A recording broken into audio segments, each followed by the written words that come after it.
भाई प्रभु आपको आशीष दे।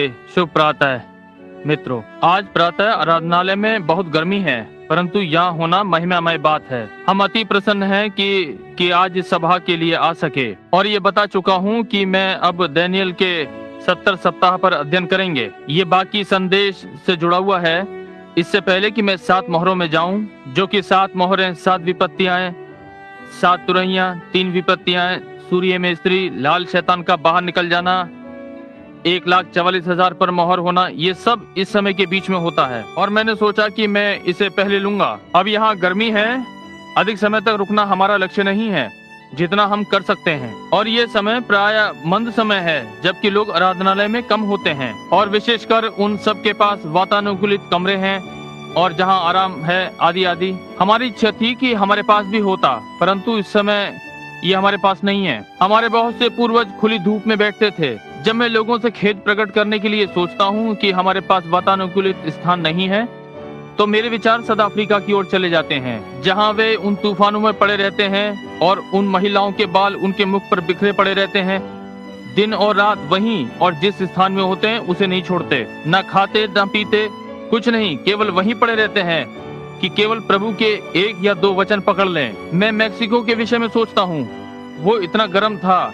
ईमानदारी से मैं वहाँ वातानुकूलित कमरे में बैठा हुआ स्वयं को पंखा करने का यत्न कर रहा था, वो इतना गर्म था। और देखिए, लोग वहाँ प्रातः 9 बजे उस बड़े रंग स्थल में आ जाते हैं और बैठने के लिए कोई कुर्सी नहीं थी। बीमार लोग, वास्तव में बहुत बीमार, मरते हुए बीमार, कैंसर, फोड़े और बीमार माताएं, छोटे छोटे बीमार बालक और आदि आदि बहुत कुछ वहाँ उबलते हुए गर्म सूर्य में वहाँ खड़े रहते हैं। कहीं कोई छाया नहीं और केवल एक दूसरे के सहारे प्रातः 9 बजे से रात्रि 9 बजे तक दुभाषी द्वारा केवल 30 मिनट सुनने के लिए और प्रभु के कार्य को देखते हैं। वहाँ बड़े पुराने भारी कपड़े पहने हुए प्रतीक्षा करते हैं।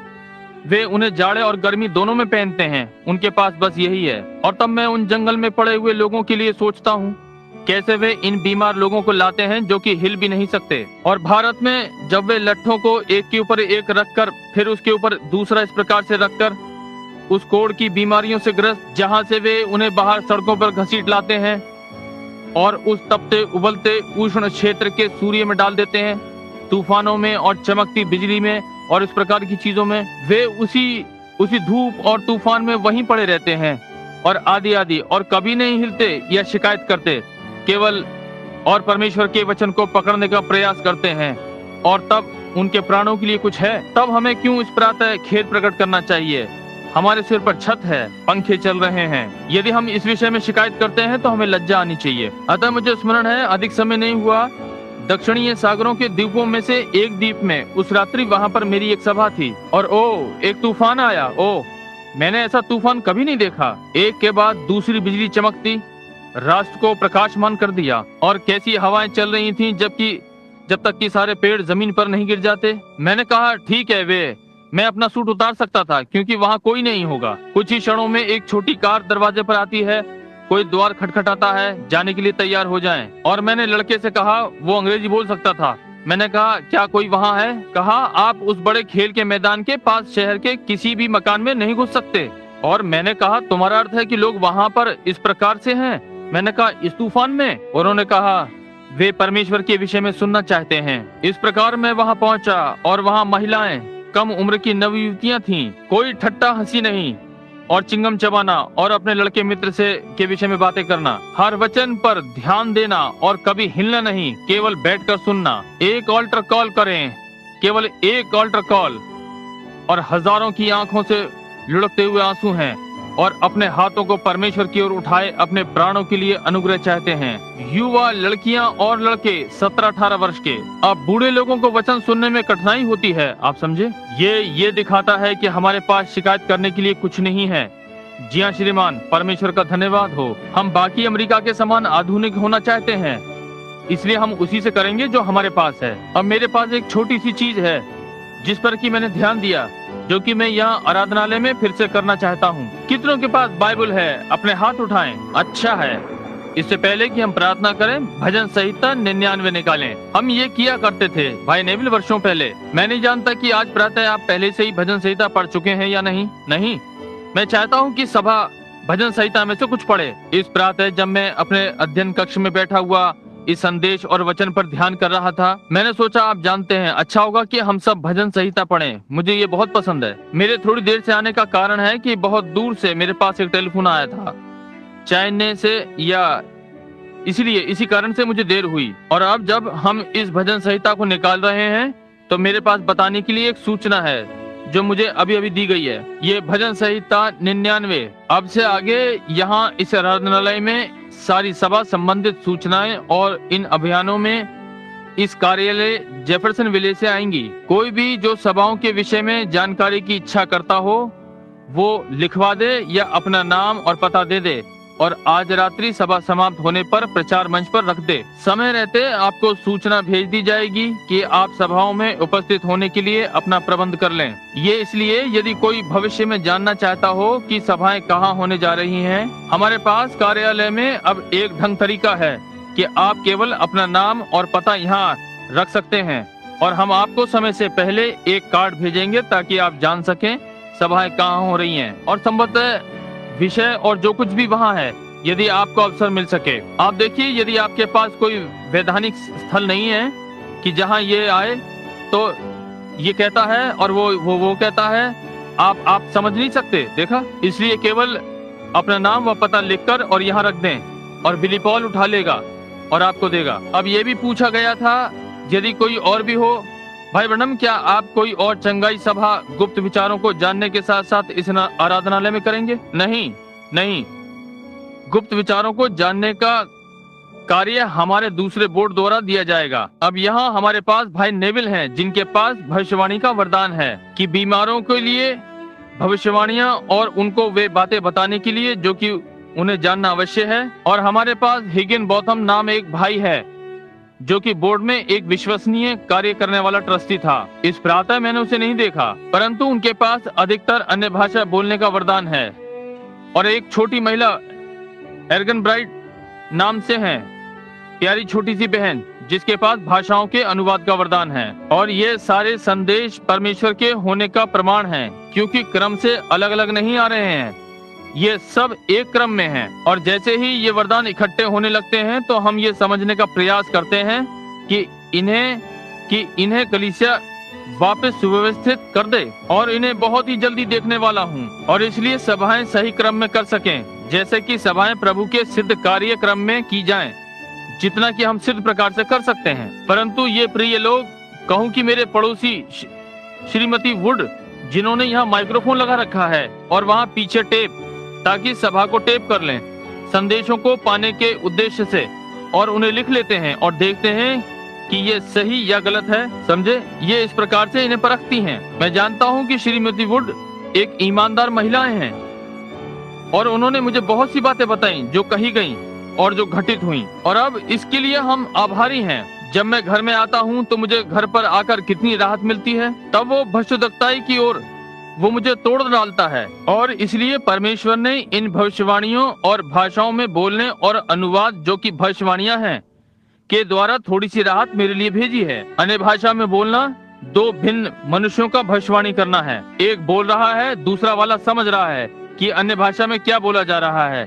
ये सही भविष्यवाणी है। और अब हमारे यहाँ हर दिन हर सभा में, यहाँ जब सभा में हमारी प्रार्थनाएं पंक्तियां होती हैं। अब यहाँ पर कोई है जो पूछेगा वरदान के विषय में? जी हाँ, मेरे पास अब भी है, परंतु इस प्रकार से एक ही विधि में प्रयोग करता हूँ, वो व्यक्तिगत साक्षात्कारों में जो कि मेरे पास है। और उन्हें पाने के लिए मैं विश्वास करता हूँ कि उन्होंने सूचना पट पर वहां लगा दिया है, अनुमति लेने के लिए और अपने समय को क्रम में मेरे लड़के बिली पॉल के द्वारा निर्धारित कर लें, क्योंकि यहाँ या सभा में, इसके पश्चात बाहर के कार्यस्थल में कहीं भी आपके पास एक छोटा कार्ड होना चाहिए जो कि बिली पॉल आपको देगा। यदि जीवन में कुछ ऐसा हो जो आप समझ नहीं सकते और नहीं जानते कि उसमें से कैसे निकला जाए और आप प्रभु की बुद्धि को खोज रहे हैं, तब देखिए बिली पॉल मेरा लड़का जो कि सचिव है, और वो आपको एक छोटा कार्ड देगा और आपका एक दिन समय पर तय करेगा। और तब जब हम वे साक्षात्कार देते हैं तो ये जब हम एक साथ अंदर जाएंगे, केवल आप और मैं, और यदि ये कोई महिलाओं में से आ रहा है तो आप मेरे साथ और मेरी पत्नी के साथ, और तब हम मालूम करेंगे और प्रभु को खोजेंगे और उससे पूछेंगे कि आपको क्या करना चाहिए। और इस प्रकार के छोटे छोटे मामले और आदि आदि भाई नेविल को दे दिए हैं, और भाई हैगन बॉथम और बहन ऑर्गन ब्राइट, और जो दूसरे अन्य अन्य भाषाओं में बोलते हैं और अनुवाद करते हैं, जो कि यहाँ कलीसिया में हैं। इसलिए हम एक प्रकार से यात्रा में हैं। मेरा विश्वास है कि ये यत्रो था जिसने मूसा से एक दिन कहा था हम कुछ प्राचीनों को ले लें, और परमेश्वर का आत्मा मूसा में से लेकर और 70 प्राचीनों पर डाला गया और उन्होंने भविष्यवाणी की। परंतु केवल मुख्य और कठिन बातें केवल मूसा के पास आती थीं। अब हम मूसा नहीं हैं, न ही ये लोग प्राचीन हैं, परंतु हम अब भी यहोवा परमेश्वर की सेवा कर रहे हैं। उसी आग के खंबे के द्वारा प्रतिज्ञा के देश में अगुवाई करके ले जाए जा रहे हैं। इसलिए तो हाँ, वहाँ दूसरी सभाएं होंगी और गुप्त विचारों का जांचना होगा। इससे मुझे प्रार्थना करने और अध्ययन करने का अवसर मिलेगा इन दिनों में, जो कि मैं जानता हूँ कि ये साक्षात्कार आएंगे और उनके लिए तैयार होना है। अब स्मरण रखें, बिली पॉल ब्रनम हमारा बाहरी कार्यों का सचिव करेगा। ये उन ट्रस्टियों के द्वारा वहाँ सूचना पट पर है। मेरे पास यहाँ उद्घोषणा के लिए एक टिप्पणी है और लोगों को बताने के लिए वे इसे बाहर जाते समय सूचना पट पर से पढ़ सकते हैं। अब आज प्रातः हमारे पास एक महान पाठ है और हम यत्न करेंगे कि आज रात्रि उसे जारी रखें, और यदि प्रभु ने चाहा अगले रविवार दूसरों में भी। मुझे नहीं मालूम था कि इसमें इतनी गहराई में जाना था जब तक मैंने इसका अध्ययन नहीं किया, और अभी भी ये मेरे लिए एक भेद है, और इसलिए मैं प्रभु पर निर्भर कर रहा हूँ। अब आप अपनी बाइबल में 90 और 99 भजन संहिता निकालें, और मैं पहला पद पढ़ूंगा और सभा दूसरा पद पढ़ेगी। तब हम सब साथ मिलकर अंतिम पद पढ़ेंगे। हम जारी रखेंगे, मैं पहला, सभा दूसरा, मैं तीसरा, सभा चौथा, अंतिम पद तक, और तब हम एक साथ इसे पढ़ेंगे। जब हम परमेश्वर का वचन पढ़ते हैं तो हम खड़े हो जाएंगे। यहोवा राजा हुआ है, देश देश के लोग कांप उठे, वो करूबों पर विराजमान है, पृथ्वी डोल उठे। यहोवा सयोन में महान है और वो देश देश के लोगों के ऊपर प्रधान है। वे तेरे महान और भय योग्य नाम का धन्यवाद करें, वो तो पवित्र है। राजा की सामर्थ न्याय से मेल रखती है। तू ही ने सिधाई को स्थापित किया, न्याय और धर्म को याकूब में तू ही ने चालू किया है। हमारे परमेश्वर यहोवा को सराहो और उसके चरणों की चौकी के सामने दंडवत करो, वो पवित्र है। उसके याजकों में मूसा और हारून, और उसके प्रार्थना करने वालों में से शमूएल, वे जो उसके नाम को पुकारते थे, वे यहोवा को पुकारते थे और वो उनकी सुन लेता था।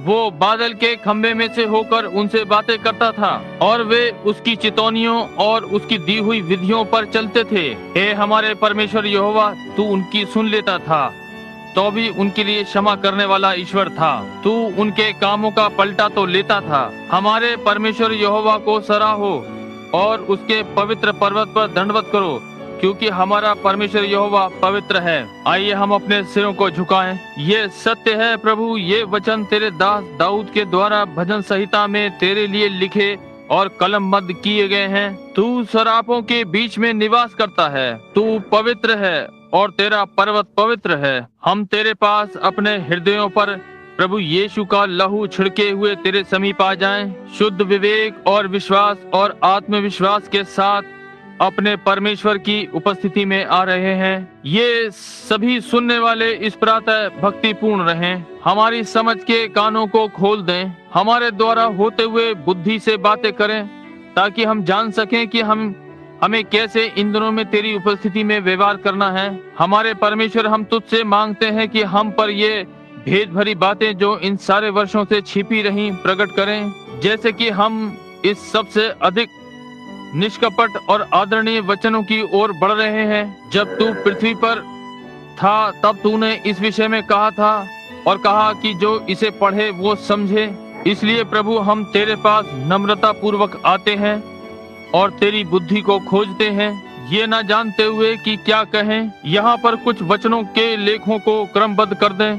निष्ठा पूर्वक और पूर्णतः आपके उत्तर पर निर्भर करते हैं, किसी और उद्देश्य के लिए नहीं, केवल हम ये जान सकें कि जिस घड़ी में हम जीवित हैं, कि हम स्वयं को उस महान घड़ी के लिए जो सामने है तैयार कर सकें। क्या आप हमें ये प्रदान ना करेंगे प्रभु?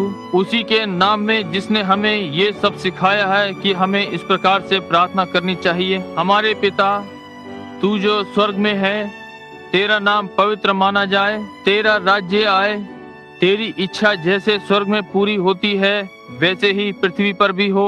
आज की रोटी आज हमें दे और हमारे अपराधों को क्षमा कर जैसे हम दूसरे के अपराधों को अपने विरोध में क्षमा करते हैं। हमें परीक्षा में न जाने दे परंतु बुराई से बचा, क्योंकि राज्य और सामर्थ और पराक्रम सदा के लिए तेरा है। आमीन। आप बैठ सकते हैं। अब यदि कोई पुरुष लोग अपने कोट उतारना चाहते हैं तो आप कर सकते हैं, और वे जो दीवार के साथ साथ खड़े हैं, यदि आपके पैर दर्द करने लगे तो बाहर जाने के लिए स्वतंत्रता का अनुभव करें। और अब मैं सोचता हूँ यदि बालक अपने अपने कमरों में जाना चाहते हैं या उन्हें पहले ही विसर्जित किया जा चुका है। पास्टर कहते हैं कि भीड़ से कमरे भरे हुए हैं, इसलिए हम छोटे बच्चों के लिए संडे स्कूल नहीं कर सकते, और यदि छोटे बच्चे हमारे साथ सहयोग करें तो हमें प्रसन्नता होगी। जैसे कि इस प्रातः हम एक बड़ा भारी संदेश आरंभ करने जा रहे हैं कि मुझे निश्चय है कि ये तुम्हारे पिता और माता के लिए परम आवश्यक है, और आपके उन प्रिय जनों के लिए जो यहाँ पर हैं, और तुम छोटे बालकों के लिए भी। इसलिए हम आदर पूर्वक इस पर आते हैं। यदि प्रभु चाहेगा तो इस प्रातः हम डैनियल के 70 सप्ताहों के विषय को ले रहे हैं, और इस सप्ताह हम डैनियल की बंधुआई पर बोल रहे हैं। और जबराइल उसे भविष्य के निर्देश देने के लिए उड़ता हुआ अंदर आता है।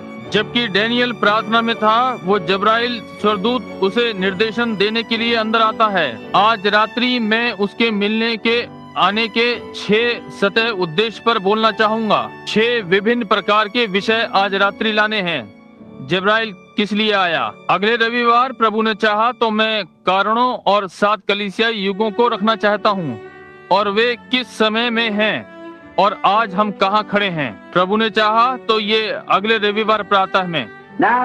अब इसका कारण ये है कि मैं कुछ छोटी छोटी टिप्पणियां अपने अंतिम कुछ संदेशों में से लाया हूँ, और इस प्रातः मैं उन्हें दोहराना चाहता हूँ क्योंकि ये चुंबकीय टेपों पर है जो कि सारे संसार में राष्ट्रों में जाएगा। और हमेशा इसके फिर से दोहराने का यही कारण होता है कि संभवतः कोई पहली बार टेप सुने और इसे ना समझ सके कि जब मैं पिछला उल्लेख किसी पर करता हूं तो मेरा क्या अर्थ है। प्रकाशित वाक्य की पुस्तक के लिए हम कई महीनों से अध्ययन में हैं।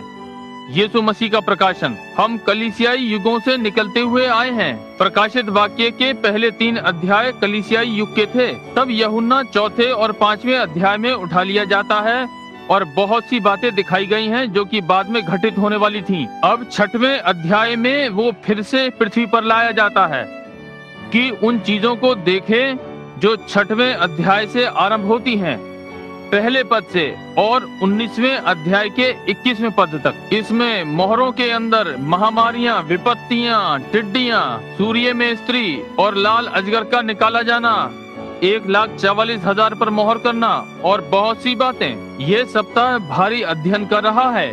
बीते कल सारे दिन में शायद ही कमरे से निकला, अध्ययन का यत्न करता रहा, और ये अंत समय में कुछ है, और बहुत सारे पुराने समय के लोग यहाँ हैं जिन्हें मैंने शिक्षा दी। मैंने अभी कहा यहाँ ये डैनियल के 70 सप्ताहों से संबंधित है, परंतु इसकी व्याख्या के लिए मैंने बर्बरता नहीं की। परंतु इस बार परमेश्वर के अनुग्रह से मैंने ये अपने ऊपर लेकर परमेश्वर के सम्मुख अनुग्रह मांगा ताकि मैं लोगों के समक्ष ला सकूं। और यहाँ मैं चीजें पा रहा हूँ जिसके विषय में मैं एक बात भी नहीं जानता।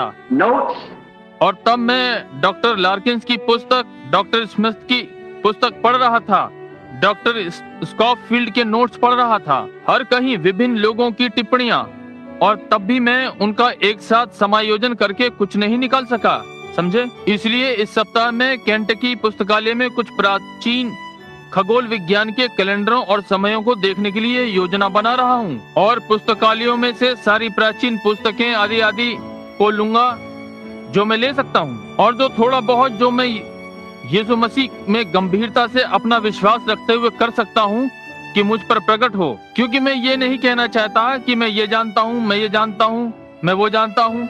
वो मेरा हृदय जानता है, वो मेरी सुन रहा है, परंतु मैं चाहता हूँ कि मैं उसके लोगों को प्रकाशमान कर सकूं। इसलिए मैं ये विश्वास करता हूँ कि वो मुझे इसे देगा। मैं अभी तक इसे नहीं जानता, परंतु मैं उस पर अगले रविवार के लिए विश्वास करता हूँ, क्योंकि ये बहुत ही भारी भाग है।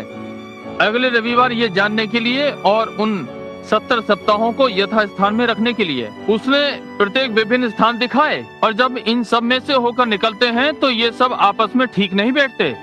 वे ठीक से आपस में एक दूसरे को अभिव्यक्त नहीं करते, वो नहीं कर सकते, और इसलिए मैं ठीक प्रकार से योग्य नहीं हो पाऊंगा। परंतु मैं इसके लिए प्रभु पर विश्वास करने जा रहा हूँ। और मुझे स्मरण है, एक बार सुलेमान प्रभु परमेश्वर से प्रार्थना कर रहा था और मांग रहा था कि यदि वो उसे बुद्धि दे, अपने लिए नहीं, दिनों को बढ़ाने के लिए नहीं, ना ही लंबा जीवन, ना ही धन संपत्ति, परंतु उसके पास बुद्धि हो कि जाने कि कैसे परमेश्वर के लोगों का न्याय करे। और परमेश्वर ने उसकी प्रार्थना को ग्रहण किया और सुलेमान को वो बुद्धि प्रदान की, क्योंकि वो उसके लोगों के लिए थी। और इसी कारण मैं परमेश्वर से मांग रहा हूँ कि मुझे जानकारी दे कि इन 70 सप्ताहों का क्या अर्थ है, क्योंकि मैं जानता हूँ कि ये हमारे युग के लिए जिसमें हम रह रहे हैं, ये सही कैलेंडर है। और इसलिए मैं जानना चाहता हूँ, अपने लिए नहीं, यद्यपि मैं भी जानना चाहता हूँ। मैं इसे उस प्रकार से नहीं कह रहा हूँ, अपने लिए नहीं, क्योंकि मैं अपने लिए नहीं चाहता। मैं जानना चाहता हूँ क्योंकि मैं ये जानना चाहता हूँ कि हम कहाँ जीवित हैं और किस समय में हम जीवित हैं। और तब मैं जानना चाहता हूँ कि ये दिया गया है, और विभिन्न प्रकार के लोगों ने इसके आंकड़े दिए और उन्होंने इसे पीछे कर दिया। एक व्यक्ति में पढ़ रहा था कि उसने 1919 में 70 सप्ताहों को समाप्त कर दिया। देखिए, ये ऐसा नहीं था, इसलिए 70 सप्ताहों के पश्चात ये सब समाप्त हो गया है। इसलिए हम नहीं, मैं सत्य को जानना चाहता हूँ और मैं परमेश्वर से मांग रहा हूँ कि मुझे सत्य दे। अब इसके समर्थन के लिए वापस चलें। मैं इसे पीछे से थोड़ा बहुत दोहराना चाहता हूँ, इसलिए कुछ टिप्पणियां जो मैंने इकट्ठी की हैं, जो कि हमारे पास 5वें, 4थे और 5वें अध्याय से थी, ताकि लोग समझ सकें। इससे पहले कि हम इसे करें, पहले मैं इसे फिर से दोहराना चाहता हूँ ताकि आप चौथे को समझ लें। अब स्मरण रखें, 3रा अध्याय लुदीकिया कलीसियाई काल का युग था और कलीसिया युग के अंत में उठा ली जाती है। अब मैं अपनी पत्नी को इस विषय में कुछ समझाने का प्रयास कर रहा था। मेरे पास बैकी, मेरी पुत्री, उन सब विभिन्न प्रकार के शब्दकोशों और चीजों के साथ थी जो हम पा सकते थे। वे उत्तर नहीं देते। मेरे पास बाइबल का शब्दकोश है, मेरे पास पुराना यूनान का शब्दकोश है, मेरे पास वेबस्टर और दूसरी बहुत से आधुनिक शब्दकोश हैं। उनमें से एक भी नहीं दे सकता। शब्द देना या उत्तर किसी भी प्रकार से नहीं देता। मेरी पत्नी ने कहा, आप कैसे आशा करते हैं कि हमारे लोग, जो कि निर्धन लोग हैं और उनमें से बहुत सारे हमारी तरह अनपढ़ हैं, कि ऐसी बातों को समझें? मैंने कहा, परमेश्वर उत्तर देगा। इससे कोई मतलब नहीं कि यह कितना जटिल है। परमेश्वर इसे तोड़कर साधारण बना देगा, क्योंकि हम लोग उन्हीं लोगों का एक भाग हैं जो कि प्रतीक्षा करते हुए उस दिन के लिए और घड़ी के लिए प्रार्थना कर रहे हैं, और हमारी दृष्टि स्वर्ग की ओर लगी है और हम उसके आगमन को देख रहे हैं, और मैं निश्चित हूँ कि वो हमें दिखाएगा। अब ये हमें दिन और घड़ी नहीं बताएगा, क्योंकि कोई मनुष्य इसे नहीं जान पाएगा, परंतु निश्चय रूप में ये हमें सप्ताह का दिन बताएगा जिसमें हम जी रहे हैं, यदि हम इसे पा सकें। और अब 4थे अध्याय में यूहन्ना तुरंत कलीसिया के पश्चात ऊपर उठा लिया गया। यूहन्ना ऊपर गया, उसने पूरा कलीसियाई युग देखा। यही जहां पर मैं रुकना चाहता हूं, एक सेकंड। ये कहने के लिए बहुत से लोग कुछ महान, बड़ा, सामर्थ्यपूर्ण कुछ घटित होने की आशा कर रहे हैं इस अन्य जाति युग में, निश्चय ही गलत है। कलीसियाई युग और ये सब अन्य जाति के राज्य में घटित होगा, जो कि प्रकाशित वाक्य 1 से प्रकाशित वाक्य 3 तक शामिल है। और तब कलीसिया अलग होकर उठा ली जाती है। और 19वें अध्याय तक यहूदियों के साथ क्या होता है कलीसिया के ऊपर चले जाने के पश्चात, और ये महान पीड़ाओं का समय है। अन्य जातियों के बीच कुछ भी घटित होना नहीं होगा, केवल मारा जाना और आदि आदि, जैसे कि हम इसे लेंगे और हम देखेंगे। परंतु कलीसिया स्वयं 13वें में चली गई। प्रकाशित वाक्य के 3रे अध्याय के अंतिम पद में, जब लुदीकिया कलीसिया युग समाप्त होता है, जो कि अंतिम है, और हम प्रत्येक कलीसिया युग को लेते हैं और हर बार हर चीज जो घटित होती है, हर सितारा, प्रत्येक दूत और उनका स्वभाव जो उन्होंने किया और उन्हें इतिहास में से होते हुए लिया उस अंत वाले तक, वह दीवार के एक और चित्र में चित्रित किया। और जब हमने पूरा कर लिया तब पवित्र आत्मा ने अंदर आकर और दीवार पर उसी चीज का गोला बनाकर और स्वयं से हम सब पर प्रकट कर दिया। और अब इसे करने में, इसके अंत में मैं विश्वास करता हूँ कि किसी जबरदस्त चीज के साथ आएगा और हमें फिर से दर्शाएगा कि हम अंत समय में हैं। आप में से कितनों ने राष्ट्रपति केनेडी का भाषण सुना है, टिप्पणियां और आदि आदि? कितनों ने ये भविष्यवाणी सुनी है कि 1 जनवरी पर यह भविष्यवाणी की गई है कि संयुक्त राज्य और रूस ज्वालामुखी की राख हो जाएंगे? हमें केवल इसी की आवश्यकता है, ये हमारे सोचने से पहले हो जाएगा, समझे? यदि हम इतने समीप हैं, यहाँ तक कि पृथ्वी के लोग इस भयानक बात के घटित होने की भविष्यवाणी कर रहे हैं, तो अच्छा है कि हम सचेत हो जाएं, हर चीज को ठीक ठाक कर लें, सारी बातों को स्वीकार कर लें, हर चीज तैयार रहे, क्योंकि हम नहीं जानते कि किस समय हमारा प्रभु हमें बुलाने जा रहा है। और जब वो बुलाहट देता है कि ऊपर आ जाओ, अच्छा है कि तैयार रहो। और ये उस घड़ी आने वाला है कि आप सोचते भी ना होंगे। महान पेंतिकोस्टल बेदारी अब रुक रही है, हम इसे चारों ओर देख रहे हैं। अंतिम महान परिवर्तन संदेश आगे जा चुका है, अब हर चीज तैयार है, प्रतीक्षा कर रही है। कलीसिया मोहर बंद कर दी गई है, दुष्ट और दुष्टता करते जा रहे हैं, नामधारी कलीसियाएं और नाम मात्र की होती जा रही हैं। संत परमेश्वर के समीप आ रहे हैं, आत्मा के वरदान छोटे से झुंड में बदलते जा रहे हैं। हम अंत के समय में हैं। ओ, मुझे वो गाना अच्छा लगता है जिसे हम आराधनालय में गाया करते थे। मैं उस सहस्र शताब्दी के दिन की राह देख रहा हूँ जब वो धन्य प्रभु आएगा और अपनी प्रतीक्षा करती दुल्हन को ले जाएगा।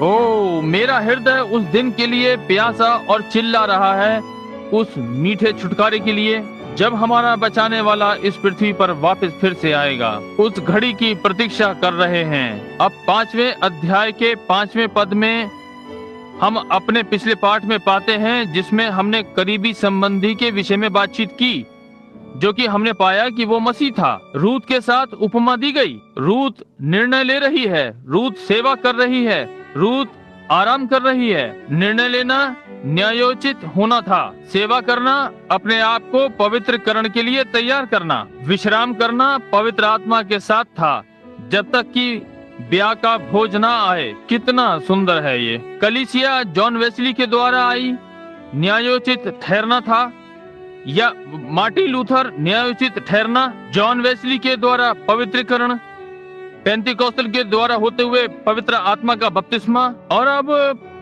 विश्राम करना, अपने प्रभु के आगमन की प्रतीक्षा करना। बिल्कुल आदर्श। हमारा छुड़ाने वाला निकट संबंधी प्राचीन ठीक थे जब उन्होंने मेमना कहकर पुकारा, जो सिंह होने के लिए तैयार है, एक न्याय के रूप में। आप जानते हैं कि वो मेमना था उस 7 मोहरों की पुस्तक के साथ।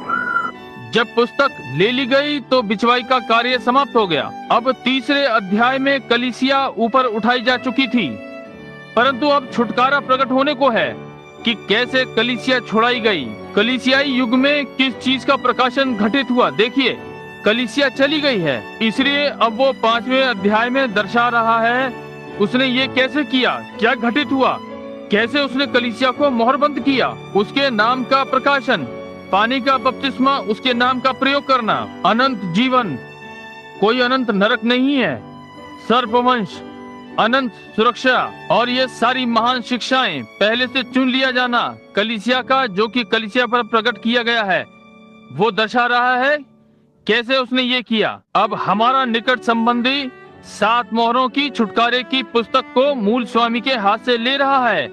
आमीन। ये मूल स्वामी कौन था? परमेश्वर स्वयं। और मेमना आकर उसके दाहिने हाथ से पुस्तक ले लेता है जो कि सिंहासन पर बैठा है। मेमना कौन था? वो छुड़ाने वाला, हमारा छुड़ाने वाला निकट संबंधी, कलीसिया का निकट संबंधी, जिसने आकर इजराइल को छुड़ाया। अब इस प्रातः हम इसमें जाने का यत्न कर रहे हैं। इजराइल छुड़ा लिया गया था, परंतु ये उस पर लागू नहीं हुआ क्योंकि उन्होंने उसे अस्वीकार कर दिया था। परंतु कलीसिया ने अपना छुटकारा ग्रहण किया और वो हमारा छुड़ाने वाला निकट संबंधी है। जैसे बोआज को नियोमी को छुड़ाना था, ताकि रूत को पा सके। वो मोआबनी, एक परदेसी, एक अन्य जाति। इसलिए मसीह ने इजराइल को छुड़ाया, छुटकारे को लागू किया और अस्वीकार कर दिया गया था। आपको स्मरण है वो क्षमा की कि व्यक्ति को गोली मार दी गई थी, जो कि मैं कभी कभी बताता हूँ उस गृह युद्ध के समय में। वो एक अच्छा मनुष्य था, वो निर्दोष था और उन्होंने इसे दोषी पाया। यद्यपि वो एक प्रकार से दोषी था कि वो युद्ध के समय में भाग गया और उन्होंने उसे दोषी पाया और वे इसे गोली मारने वाले थे। और एक व्यक्ति राष्ट्रपति लिंकन के पास गया और कहा, श्रीमान लिंकन, ये एक मसीही व्यक्ति है। वो डर गया था, वो लड़का, मैं उसके लोगों को जानता हूँ। वो केवल डर गया था, उसका अर्थ कोई हानि पहुंचाना नहीं था। वो भाग गया। कहा, श्रीमान लिंकन, ये आपके वश में है, आप ही केवल ऐसे हैं जो उसे क्षमा कर सकते हैं। श्रीमान लिंकन ने एक कागज लिया और अपना पेन और क्षमा के लिए हस्ताक्षर कर दिए, ये अमुक अमुक अब्राहम लिंकन। वो वापस जेल की ओर भागा और कहा, ये यहाँ है, मेरे पास आपकी क्षमा है। और उस व्यक्ति ने कहा, मैं इसे देखना नहीं चाहता। इस पर बड़ी सी मोहर होती, वो सब कुछ होता।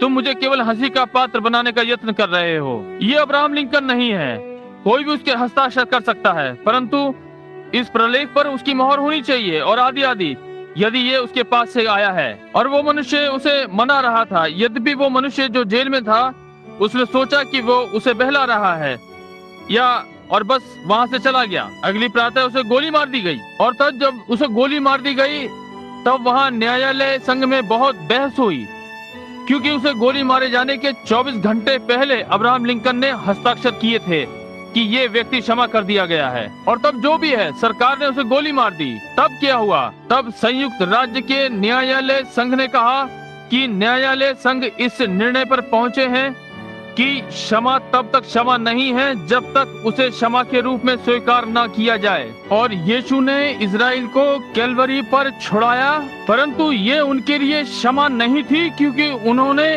उसे क्षमा के रूप में स्वीकार नहीं किया। परंतु हमारे इन 70 सप्ताहों के पाठ में हमने पाया कि वे वापस आए और अपनी क्षमा को स्वीकार किया, परंतु उसने कलीसिया को छुड़ा लिया। तब हम क्षमा किए गए, क्योंकि हमने यीशु मसीह के लहू को क्षमा के रूप में स्वीकार किया। अब हम पाते हैं कि वो छुड़ाने वाला हमारा निकट कुटुंबी था और उसने मूल स्वामी के हाथ से पुस्तक ले ली। ये छुटकारे का अधिकार पत्र है। हमने ये पाया, आपको वो अध्ययन स्मरण है, ये छुटकारे का अधिकार पत्र है।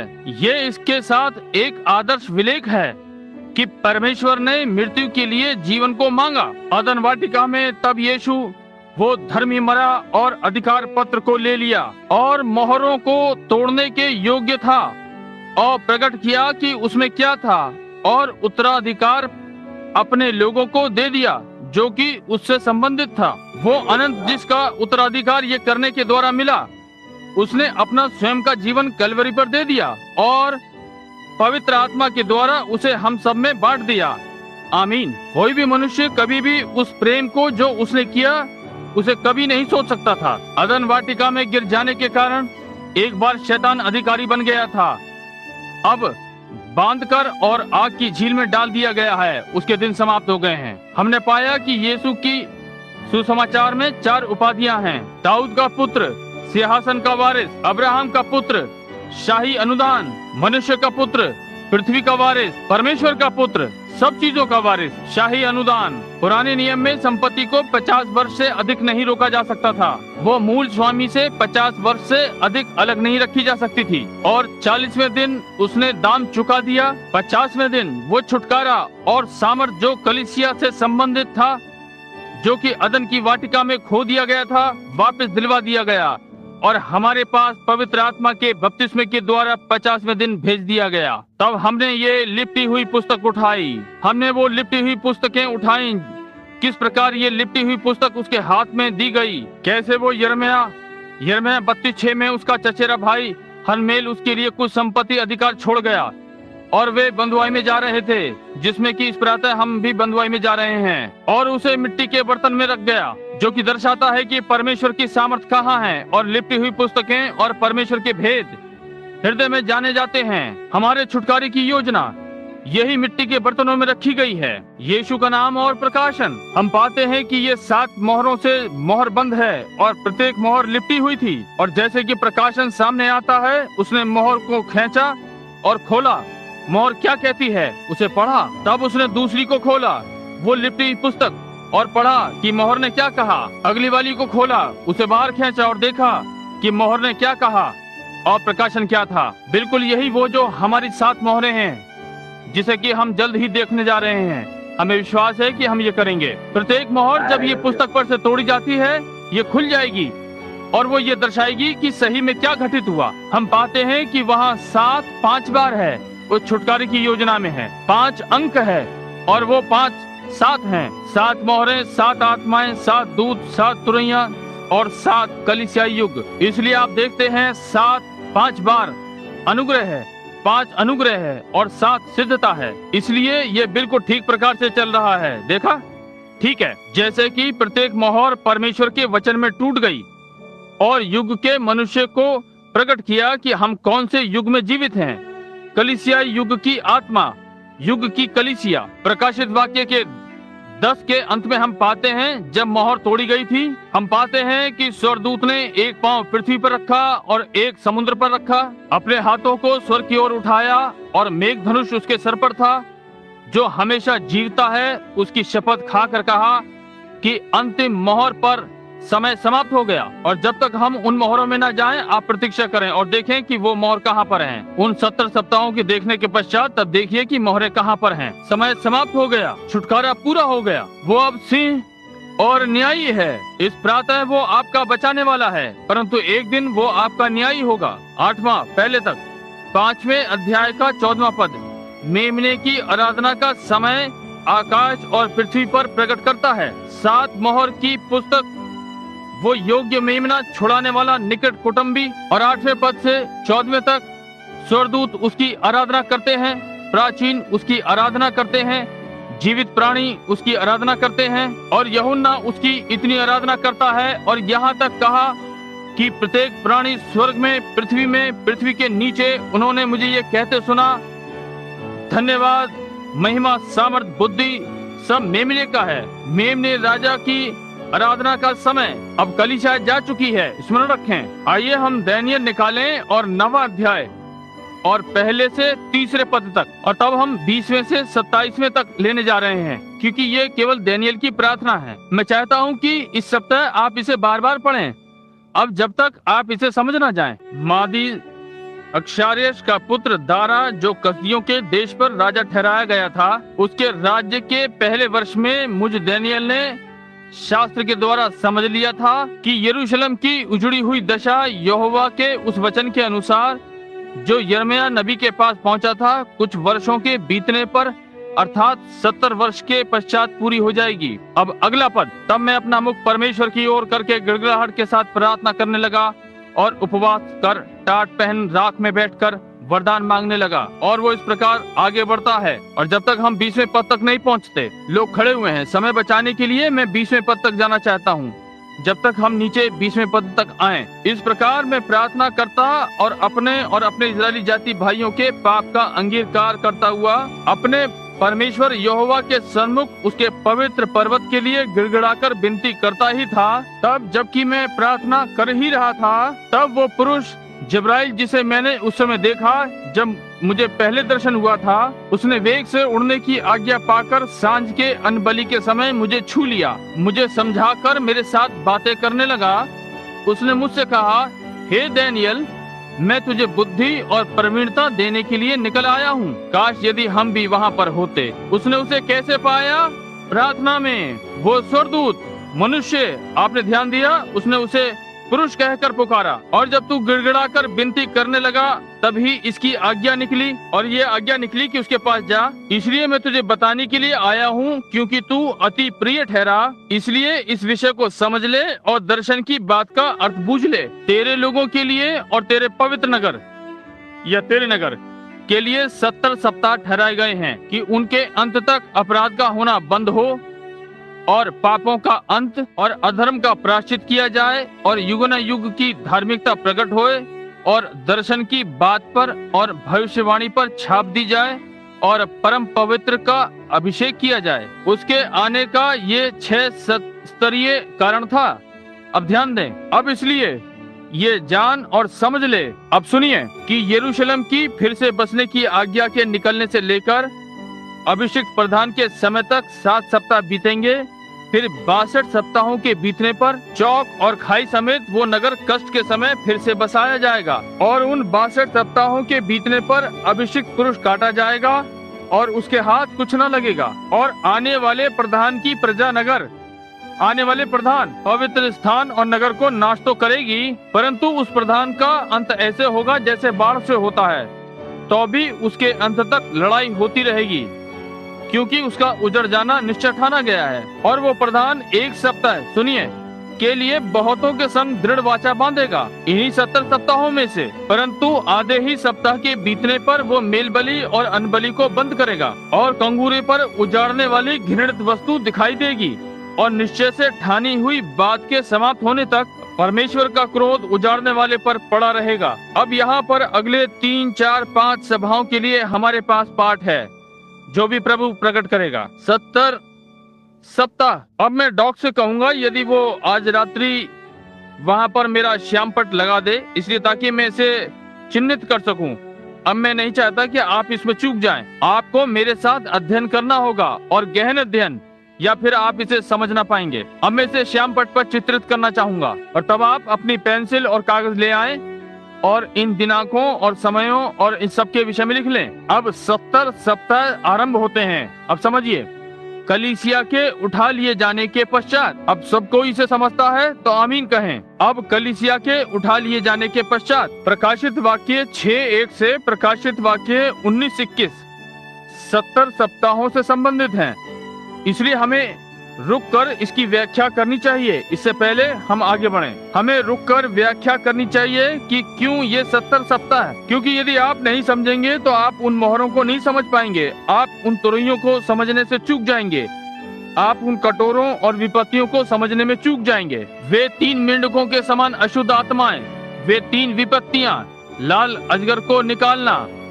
सूर्य में स्त्री, आप इस सब में चूक जाएंगे यदि आप इसे नहीं, क्योंकि ये इन्हीं 70 सप्ताहों में घटित होता है जहां ये घटित होता है। अब भविष्यद्वक्ता दानियेल बाबुल में 68 वर्षों से था।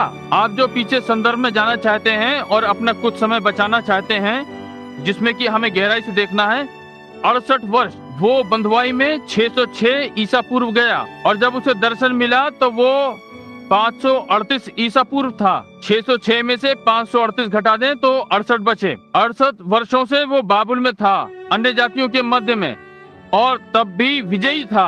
आमीन। हम 1 घंटा भी नहीं रुक सकते। वो बिना किसी के ठीक उनके मध्य में था, परंतु 3 साथी, और वे राज्य के विभिन्न भागों में थे, परंतु डैनियल परमेश्वर के साथ अकेला था और 68 वर्षों तक विजय को थामे रहा। इस पर सोचें। मैं उपदेश आरंभ नहीं करना चाहता हूँ, क्योंकि ये एक शिक्षा का संदेश है, परंतु 68 वर्षों तक विजयी रहा और परमेश्वर के सम्मुख पवित्र था, बिना पवित्र आत्मा के बपतिस्मे के, बिना यीशु मसीह के लहू के कि उसके लिए बिचवाई की जाए, केवल बैलों और बकरों और लाल बछिया के लहू के साथ, जिसे वो गुप्त रूप में चढ़ाता था।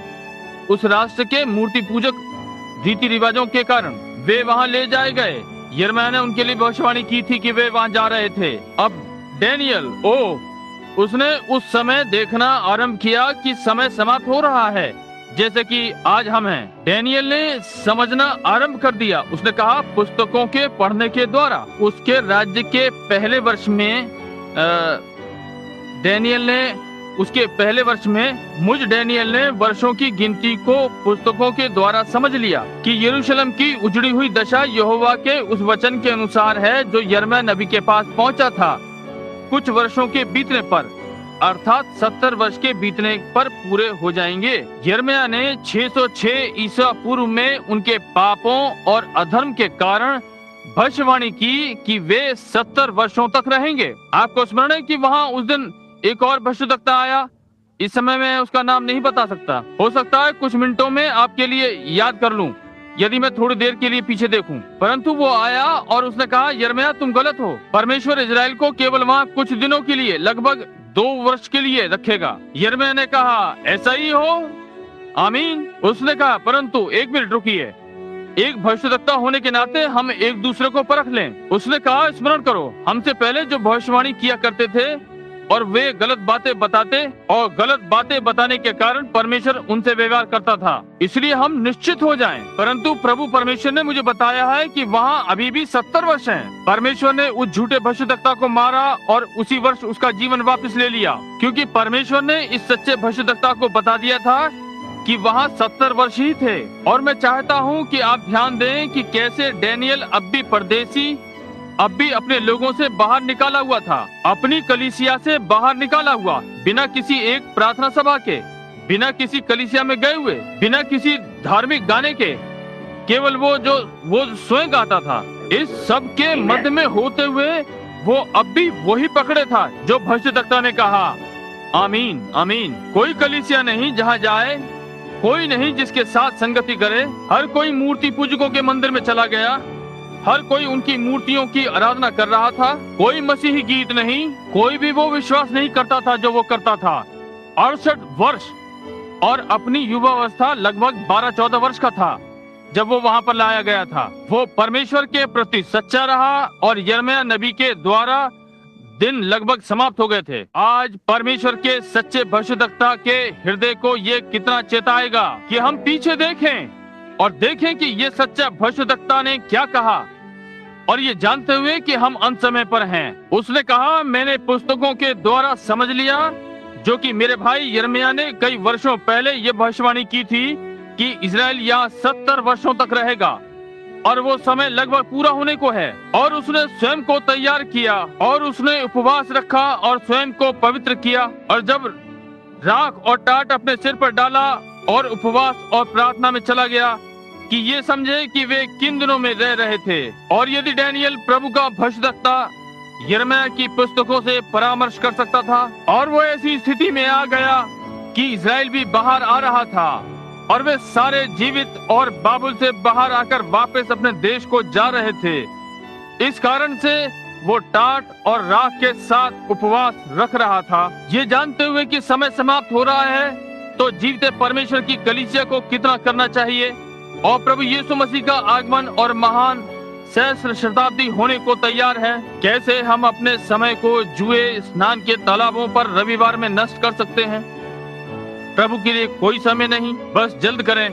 यदि पास्टर किसी और चीज पर बोलता है जो कि आपको पसंद नहीं, आप उठते हैं और बाहर निकल जाते हैं। और यदि आराधनालय में अधिक देर तक रुकना होता है तो आप क्यों असंतुष्ट हो जाते हैं। अपनी दशा को देखें, देखिए कि हम क्या कर रहे हैं। अपने जीवन की उस भविष्यद्वक्ता से तुलना करें। एक मनुष्य समस्त राज्य में बिना किसी आराधनालय में जाए, बिना और कहीं कोई नहीं कि उसके पास जाए, वो टूट गया था और जल गया था। उसका नगर, उसके लोग बंधुआ थे 68 वर्षों से। 68, 69, 70, उसके 2 वर्ष बाकी थे। इसलिए जब उसने पुस्तक में पढ़ना आरंभ किया था और देखा कि समय पूरा होने के लिए समीप आ गया है, वो प्रार्थना में परमेश्वर के पास गया कि इस विषय में मालूम करे क्या ही समय है, हम क्या कर रहे हैं। जब राष्ट्र टूट रहे हैं, समुद्र गरज रहा है, मनुष्यों के हृदय डर से बैठे जा रहे हैं, समय की घबराहट, ये सारी चीजें दीवार पर हस्तलेख हैं। जातियों का विघटन हो रहा है और संसार में सब प्रकार की बुराइयां हो रही हैं, और कलह और झगड़े और खिसियाना और हथियार मालखाने में टंगे हुए हैं कि एक छोटा सा राष्ट्र क्यूबा के आकार का यहाँ के सारे संसार को 10 मिनट में नष्ट कर सकता है। और वे एक दूसरे से कलह कर रहे हैं। अभक्त लोग जो परमेश्वर को नहीं जानते, न ही उसकी सामर्थ को, और पवित्र आत्मा कलीसिया में अपने चुने हुओं के बीच में मंडरा रहा है, स्वयं को हजारों वर्ष पश्चात जीवित दिखा रहा है कि वो कल, आज और सर्वदा एक सा है। हम कैसे आलसी बनकर बैठे रह सकते हैं, हम कैसे इसको अनदेखा कर सकते हैं। समय जिसकी हम प्रतीक्षा कर रहे थे, उस महान घड़ी को पास आते देख रहे हैं। अब वो यिर्मयाह 25वें अध्याय में पढ़ता है। आइए हम जल्द ही यिर्मयाह 25वें अध्याय में चलें और पढ़ें कि यिर्मयाह ने क्या कहा था। सही में हम 8वें पद से आरंभ करें, क्योंकि ये आप निश्चित रूप से समझ जाएं, मैं ये चाहता हूँ 11वां पद जहाँ से मैंने ये लिखा है कि पढ़ूं, परंतु हम इसे 8वें पद से आरंभ करें। इसलिए सेनाओं का यहोवा यूं कहता है, मुझे ये पसंद है जब मैं ये सुन सकता हूँ कि भविष्यद्वक्ता यहोवा यूं कहता है के साथ खड़ा होता है। भाई ये यही है, मेरे लिए तो ये तय हो गया, बस इसमें यही है। सेनाओं का यहोवा यूं कहता है, क्योंकि तुमने मेरे वचन नहीं माने, इसलिए सुनो, मैं उत्तर में रहने वाले सब कुलों को बुलाऊंगा और अपने दास बाबुल के राजा नबूकदनेस्सर को बुलवा भेजूंगा और उन सबों को इस देश और इसके निवासियों के विरुद्ध और इसके आसपास सब जातियों के विरुद्ध भी ले आऊंगा और इन सब देशों का मैं सत्यानाश करके, स्मरण रखें ये परमेश्वर के चुने हुए थे जिनके विषय में वो बात कर रहा है। ये अविश्वासी नहीं थे, ये कलीसिया के सदस्य थे। और मैं ऐसा करूंगा कि इसमें ना तो हर्ष और ना आनंद का शब्द सुनाई पड़ेगा जैसा कि आज हम में है। सब नाच गाने रिकी और एल्विस और ना दूल्हे व दुल्हन का, ना चिड़िया का या बल्कि दुल्हन का चक्की का शब्द, ना इनमें दिया जलेगा और सारा देश उजाड़ ही उजाड़ होगा। ये सुनिए, भविष्यद्वक्ता चिल्ला उठा, ये सारा देश उजाड़ हो जाएगा।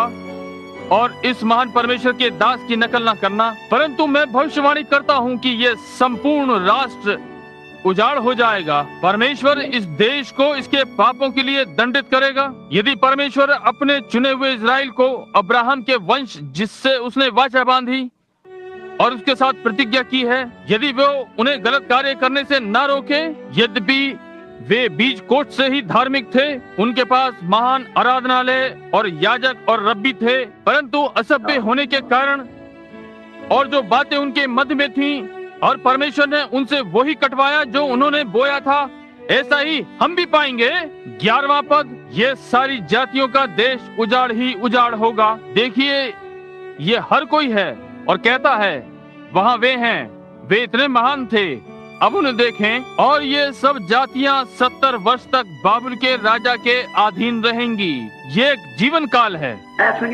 ये जब आपकी बूढ़ी धन्य माएं एक बालिका थी, वे बिना परमेश्वर, बिना कलीसिया, बिना एक गीत के, सारी पीढ़ी में बिना किसी चीज के, जब तक वो सारी पापी पीढ़ी मर न गई। और जब ये 70 वर्ष बीत चुकेंगे, तब मैं बाबुल के राजा और उस जाति के लोगों और कसदियों के देश के सब निवासियों को अधर्म का दंड दूंगा।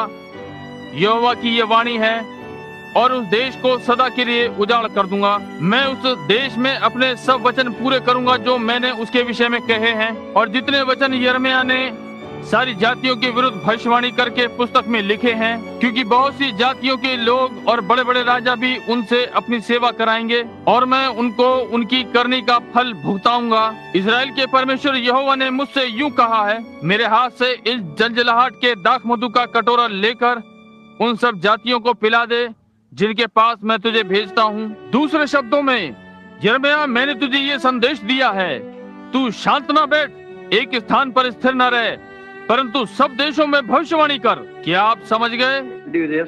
सारे राष्ट्रों में भविष्यवाणी कर, मेरे चिन्ह और चमत्कार दिखा, और उन्हें ये बता दे कि मैं ये करने आ रहा हूँ। वे उसे पीकर उस वचन के कारण जो मैंने उनके बीच में भेजा है लड़खड़ाएंगे और बावले हो जाएंगे। वे आज के इस दिन में क्या करते हैं? वे आपको एक झूठा भविष्यद्वक्ता कहते हैं, आपको समझौता करने वाला कहते हैं, आपको एक कट्टर भविष्यवाणी करने वाला कहते हैं, या स्वप्नों को देखने वाला, या स्वप्नहारा, या किसी प्रकार का मस्तिष्क का पढ़ने वाला। वे पागल हो जाएंगे, और पागल शब्द को यदि आप तोड़ दें तो बावला हो जाएगा। वे वास्तव में बावले हो जाएंगे और कहते हैं, ओह, इन पवित्र शोर करने वालों पर ध्यान न दो, ये निरर्थक हैं, क्योंकि उस शब्द के कारण जो मैंने उनके मध्य में भेजूंगा।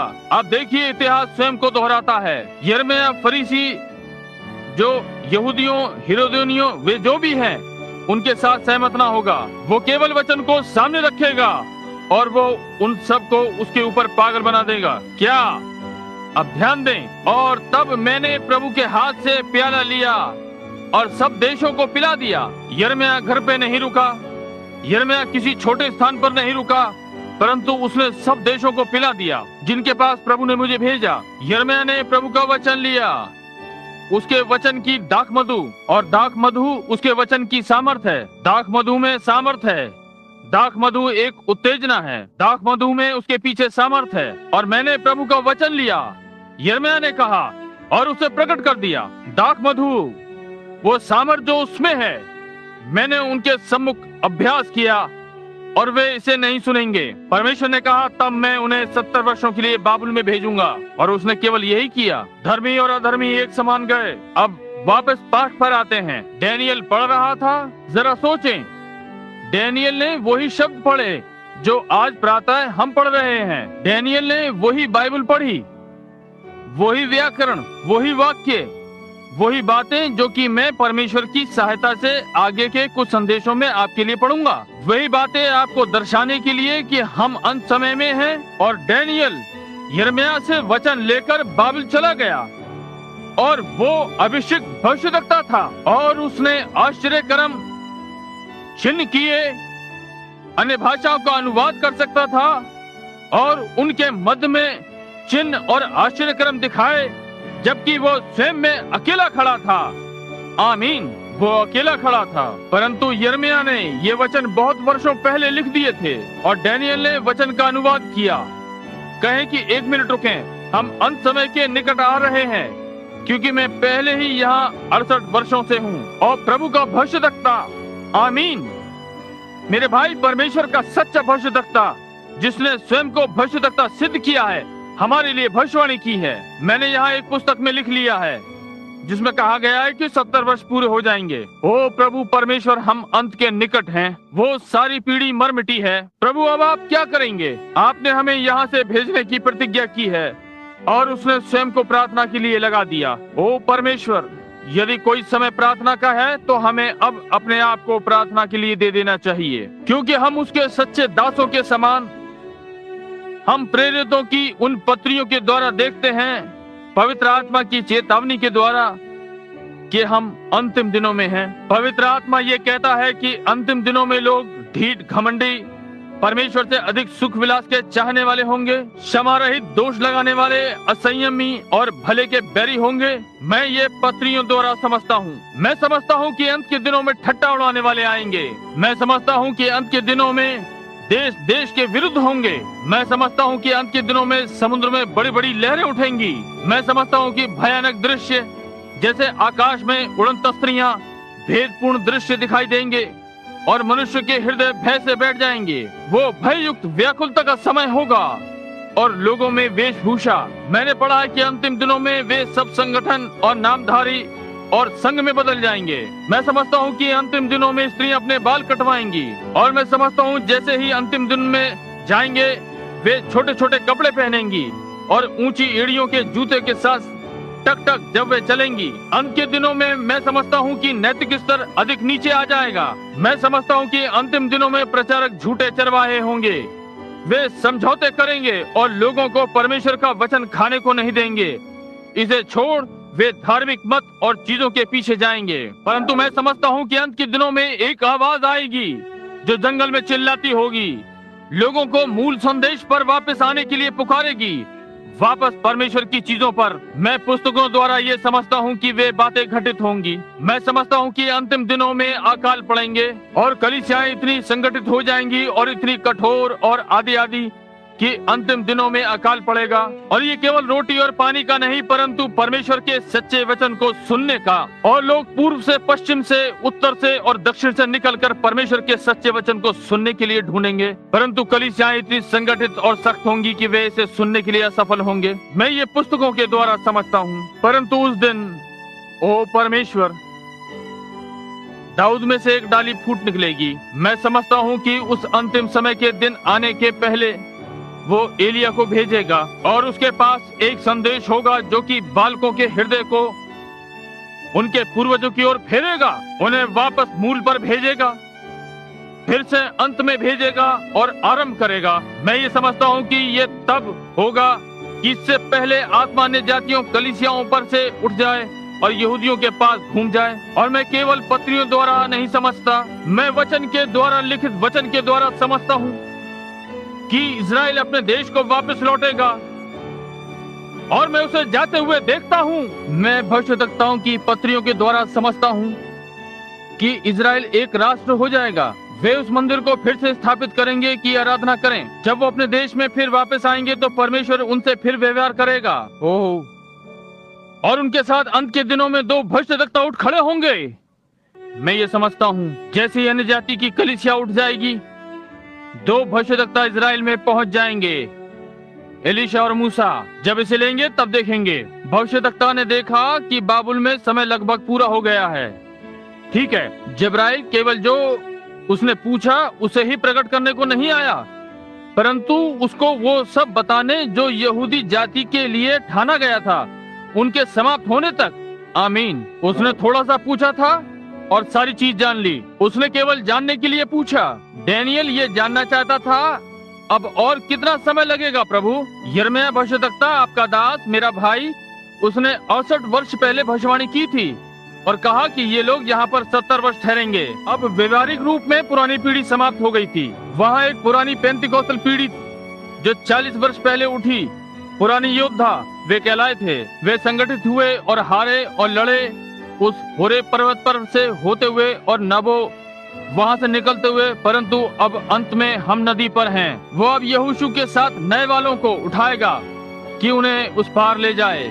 व्यवस्था असफल हो गई, मूसा उसके साथ चला गया। मूसा असफल हुआ, यहोशू ने उन्हें लिया।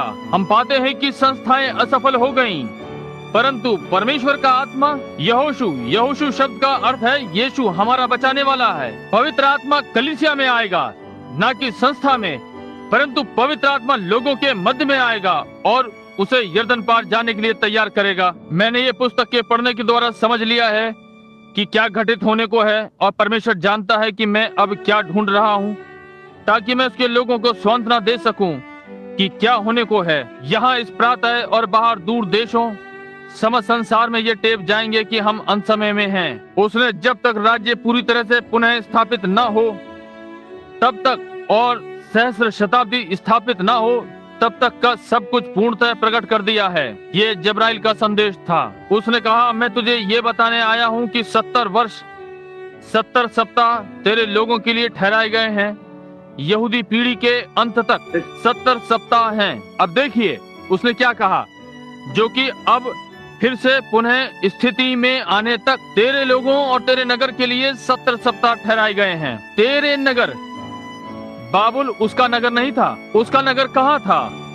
यरूशलेम। अब जब हम 7 या 7 सती है पुष्टिकरण पर आते हैं, हम पाएंगे कि वो नगर क्या है और सामने लाएंगे और सिद्ध करेंगे कि वो कौन था जिसने इसको बसाया, ये कहां से आया, ये कितने समय तक स्थिर रहेगा, क्या ये फिर से बनेगा, किस समय में। ओ, हमारे लिए भंडार में महान बातें हैं। ठीक है, तेरे लोगों और तेरे नगर के लिए 70 सप्ताह ठहराए गए हैं कि अपराध का होना बंद हो। अब उसने ये कभी नहीं कहा डैनियल, कोई संदेह नहीं, परंतु उसने उसे क्या बताया कि 70 सप्ताह थे।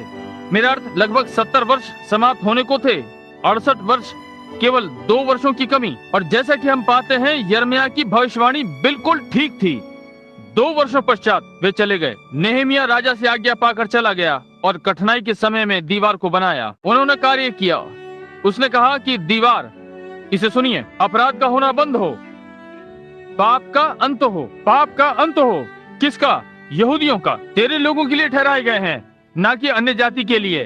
तेरे लोगों के लिए, यहूदी लोग। और तेरे नगर, न्यूयॉर्क नहीं, बोस्टन नहीं, फिलाडेल्फिया, शिकागो, लॉस एंजलिस, रोम नहीं, परंतु तेरे नगर पर यरूशलेम। और अपराध का होना बंद हो, पाप का अंत हो, अधर्म का प्रायश्चित किया जाए और युगों युग की धार्मिकता प्रकट हो, और दर्शन की बात और भविष्यवाणी पर छाप दी जाए और परम पवित्र का अभिषेक किया जाए। ध्यान दें, सो ये जान और समझ ले कि यरूशलेम के फिर बसने की आज्ञा के निकलने से लेकर, जो कि उसका नगर था, अभिषेक प्रधान अथवा मसीह के समय तक 70 में से 7 सप्ताह बीतेंगे। ओ, जब तक हम इसमें जाएं, प्रतीक्षा कीजिए। ये आशीष है जो कि मैं अपने लिए एक रस्सी लेकर स्वयं को यहाँ इस स्थान पर बांधने जा रहा हूँ। सारा का सारा प्रकाशित कर दिया गया है। कहा, मैं केवल तुझे यही बताने नहीं जा रहा हूँ कि वे 2 वर्ष लगभग अब समाप्त होकर पूरे होने को हैं, और हम सब ये जानते हैं कि वे वहाँ पूरे 70 वर्ष तक रहे, और ठीक जैसे भविष्यद्वक्ता ने कहा था, वे वहाँ से निकल गए। और यशायाह यानी मेरा अर्थ डैनियल ने उस भविष्यद्वक्ता का विश्वास किया इसलिए वो यहाँ तैयार था, ठीक है। और अब जब जब्राइल आया, उसने कहा मैं तुझे ये सब दिखाने और ये सब चीजें प्रकट करने आया हूँ जो कि अंत तक होने को ठहरी हैं, समझे। देखिए, उजाड़ने वाली घृणित वस्तु का अंत, उस घृणित को वो उजाड़ देगा, यहाँ तक कि उसका अंत कर देगा। उजड़ना, ये सब वस्तुओं का अंत है। मैं तुझे दिखाने जा रहा हूँ कि क्या घटित होगा। अब सुनिए, इसे समझें। मैं डैनियल, मैं भेजा गया हूँ, तू स्वर्ग में प्रिय ठहरा, और मैंने तेरी प्रार्थनाएं सुनी है, और मैं तुझे ये बताने के लिए नीचे उतर आया हूँ कि यहूदियों और यरूशलेम के लिए आरंभ से और अंत तक क्या ठाना गया है, सारी बातें। कक्षा, क्या अब आप समझे? यदि हम समझ जाएं कि ये 70 सप्ताह क्या है, तो हम जानते हैं कि अंत कब है। ओ, परमेश्वर इसे समझने में हमारी सहायता करे। ये हमें बताता है ठीक इन्हीं पृष्ठों में, ठीक उस समय से इस समय तक, जब तक अंत नहीं आ जाता, और ये 1 मिनट से भी नहीं चुकेगा। परमेश्वर के कितने महान शब्द, जब परमेश्वर ने पृथ्वी को बनाया और उसे उसकी कक्षा में स्थापित किया, और मैं उस रात्रि प्रचार कर रहा था, रविवार की रात्रि, किस प्रकार से इसमें कुछ भी असफल नहीं। क्यों? ये संसार इतनी सिद्धता में घूमता है, यहाँ तक कि वे ये बता देते हैं कि आज से 20 वर्ष बाद सूर्य और चंद्रमा ठीक किस स्थिति में होते हुए निकलेंगे। सही मिनट बता देते हैं। मैं किसी भी घड़ी से जो संसार में है ये नहीं बता सकता। ये महीने में 2 या 3 मिनट पीछे होती है या आगे चलती है, वो जो सबसे अच्छी वाली हमारे पास है। हम इतना सिद्ध कुछ नहीं बना सकते, क्योंकि केवल एक ही चीज सिद्ध है, वो परमेश्वर है, और परमेश्वर और उसका वचन एक ही है। इसलिए परमेश्वर का वचन सिद्ध है, और यदि हम इन दिनों में पा सकते हैं तो हम पाएंगे कि अंत कब होगा। क्या आप समझे? ये उजड़ जाने के लिए ठाना गया है। 24वां पद, तेरे लोग और तेरा पवित्र नगर जो कि यरूशलेम है। 21वां पद मिला, यहाँ 24वां पद। यीशु ने इसका उल्लेख मत्ती 24 में किया है। भाई कॉलिंस यदि यहाँ पर हैं इस प्रातः, मैं नहीं जानता कि वो यहाँ पर हैं कि नहीं। उस रात्रि प्रश्नों में उसने एक प्रश्न किया। मेरा अनुमान है कि मेरे लिए ये कहना सही होगा, भाई कॉलिंस, उस विषय में, वो घृणित वस्तु जो कि उजाड़ देती है। देखा मेरा क्या अर्थ है? यीशु ने इस विषय में मत्ती 24वें अध्याय में कहा, और हमने देखा, जी हाँ, मत्ती 24:15। अब मैं से जरा जल्दी से लूं ताकि आप देख सकें कि यीशु उसी बात के लिए यहाँ क्या बोल रहा है। पीछे डैनियल का उल्लेख कर रहा है, मत्ती 24:15, उनके लिए जो लिख रहे हैं, विशेषकर आज रात्रि, कि आप में से प्रत्येक और अगले रविवार वे अपने कागज और पेंसिल लाएं, क्योंकि हम जब तक आपको टेप नहीं मिलते। 24 और 15वां पद, और जब इसलिए सो जब तुम उस उजाड़ने वाली घृणित वस्तु को जिसकी चर्चा डैनियल भविष्यद्वक्ता द्वारा हुई है, सोचिए, ये 483 वर्ष पहले, 586 वर्ष पहले, 486 वर्ष पहले से डैनियल भविष्यद्वक्ता पवित्र स्थान में खड़ा है। अब आप अपनी बाइबल में देखिए, ये कोष्ठ में है। जो भी पढ़े वो समझे, वो यहूदियों से बात कर रहा है। वे जानना चाहते हैं कि मंदिर के विषय में क्या है, ये कब नष्ट होगा, ये कब फिर से बनेगा, वो समय कब आएगा कि पत्थर पर पत्थर भी ना बाकी छूटेगा, ये कब समाप्त होगा। उसने कहा, जब तुम उजाड़ने वाली घृणित वस्तु को खड़ा देखो। जब डैनियल पवित्र स्थान में खड़ा हुआ था, कहा, जब तुम इसे घटित होते हुए देखो। अब जो पढ़े वो समझे कि वो किस विषय में बातें कर रहा है। यही कारण है कि हम परमेश्वर से प्रार्थना करते हैं कि इसे इतना सिद्ध कर दें कि इसमें कोई संदेह ही न रहे। हमें इन बातों में अपनी व्यवस्था नहीं डालनी है। इसे तो यहोवा यूं कहता है कि दोबारा आना है। इसलिए जब तक मैं इसे ना समझूं, मैं इसे यहीं छोड़ रहा हूं। उसे सारी बातें प्रकाशित कर दी गईं, वो घृणित भी। और स्मरण रखें, इसका संयुक्त अर्थ है, जैसे कि मैंने अपने पुत्र को मिस्र से बुलाया, जैसे कि इजराइल को बुलाया गया, वैसे ही यीशु उसका पुत्र बुलाया गया। और ये भी बिल्कुल वैसे ही घटित होगा, वैसे ही निश्चय रूप में, जैसे मैं यहाँ खड़ा हूँ। और उसने इस प्रकार से किया कि उसने सब कलीसिया से छिपा दिया। ओ, जब हम उसके अध्ययन में जाते हैं, उन 6 सतहों की समझ में, कैसे उसने ये सब कुछ कलीसिया से छिपा दिया, ताकि कलीसिया इसे प्रत्येक मिनट देखती रहे। नहीं जानते कि वो कब आ रहा है, परंतु अब कलीसिया युग समाप्त हो गया है, इसलिए आगमन के लिए ये तैयार हो रहा है। इस पुस्तक में ये बहुत ही महत्वपूर्ण पवित्र लेख है। ये क्या करता है? ये यहूदी राष्ट्र के अंत के विषय में बताता है। यहूदी लोग, ये पवित्र लेख 70 सप्ताह ये खुलासा करता है, और ठीक उस समय से जहाँ से डैनियल ने आरंभ किया, और नष्ट होने के अंत समय तक बताता है। ये एक महानतम समय सूचांक की घड़ी है। कितनों ने मुझे ये कहते सुना है, यदि आप ये जानना चाहते हैं कि ये सप्ताह का कौन सा दिन है तो कैलेंडर देखें। यदि आप ये जानना चाहते हैं कि किस समय में हम रह रहे हैं तो यहूदियों को देखें। ये ठीक बात है, ये परमेश्वर का कैलेंडर है, ठीक यहीं से लिया गया है। कोई भी धर्मशास्त्री, कोई भी बाइबल का ज्ञाता, कोई भी आपको बताएगा कि ये घड़ी है यहूदी लोग। अब हमारे पास क्या समय हुआ है, हम केवल लोग गर्मी है, इसका अन्य जाति से कुछ भी लेना देना नहीं। ये 7 मोहरें, 7 महामारियां, 7 विपत्तियां, 7 तुरैयां, इनका कोई लेना देना नहीं। उस समय अन्य जाति की कलीसिया महिमा में होगी, हमसे इसका कोई संबंध नहीं। अन्य जाति कलीसिया से ये व्यवहार केवल इजरायलियों से है। डैनियल, तेरे लोग और यरूशलेम और इन वास्तविकताओं को उजागर करता है कि परमेश्वर इजरायलियों के साथ तभी व्यवहार करता है जब वे अपने राष्ट्र भूमि में होते हैं। हालेलुया। यहाँ जहाँ मैं सोचता हूँ कि ये सार भाग पर आया है, ठीक वहीं वे सदा वहाँ से आरंभ करने का यत्न करते हैं कि इजराइल वहाँ जब डैनियल के समय में था। और एक महान लेखक, क्योंकि मैं जानता हूँ कि उसके कुछ अनुयायी यहाँ पर बैठे हुए हैं, मैं इसे नहीं कहूँगा, परंतु यही कारण है कि उनके पास ये सब गलत चीजें थीं। क्या आप जानते हैं कि कैसे मिलीलाइट, इससे पहले कि वे सेवेंथ डे एडवेंटिस्ट हों, उन्होंने यहाँ क्या किया? 1919 में अपने अपने पंख लिए, आपने ये कुरियर अखबार में देखा होगा, और उस प्रातः उड़ जाने के लिए यहाँ आ गए। ये डैनियल के 70 सप्ताहों में से लिया गया था। ये मिलीलाइट तब बाद में श्रीमती एलन जी वाइट द्वारा, जो कि उनकी भविष्यद्वक्ता थी, दिशा बदलकर अपने आप को सेवेंथ डे एडवेंटिस्ट कहलाने लगे, और अब उन्होंने अपना नाम को बदलकर वॉइस ऑफ प्रोफेसी कर दिया। समझे? एक ही संप्रदाय पंथ के 3 विभिन्न नाम, परंतु वे गलत थे, क्योंकि वे इन 70 सप्ताहों को यहूदी और अन्य जाति दोनों पर लागू करने की चेष्टा कर रहे थे। और वो यहाँ कहता है ये तेरे लोगों के लिए है, और परमेश्वर यहूदियों से कभी भी फिलिस्तीन के बाहर कोई व्यवहार नहीं करता।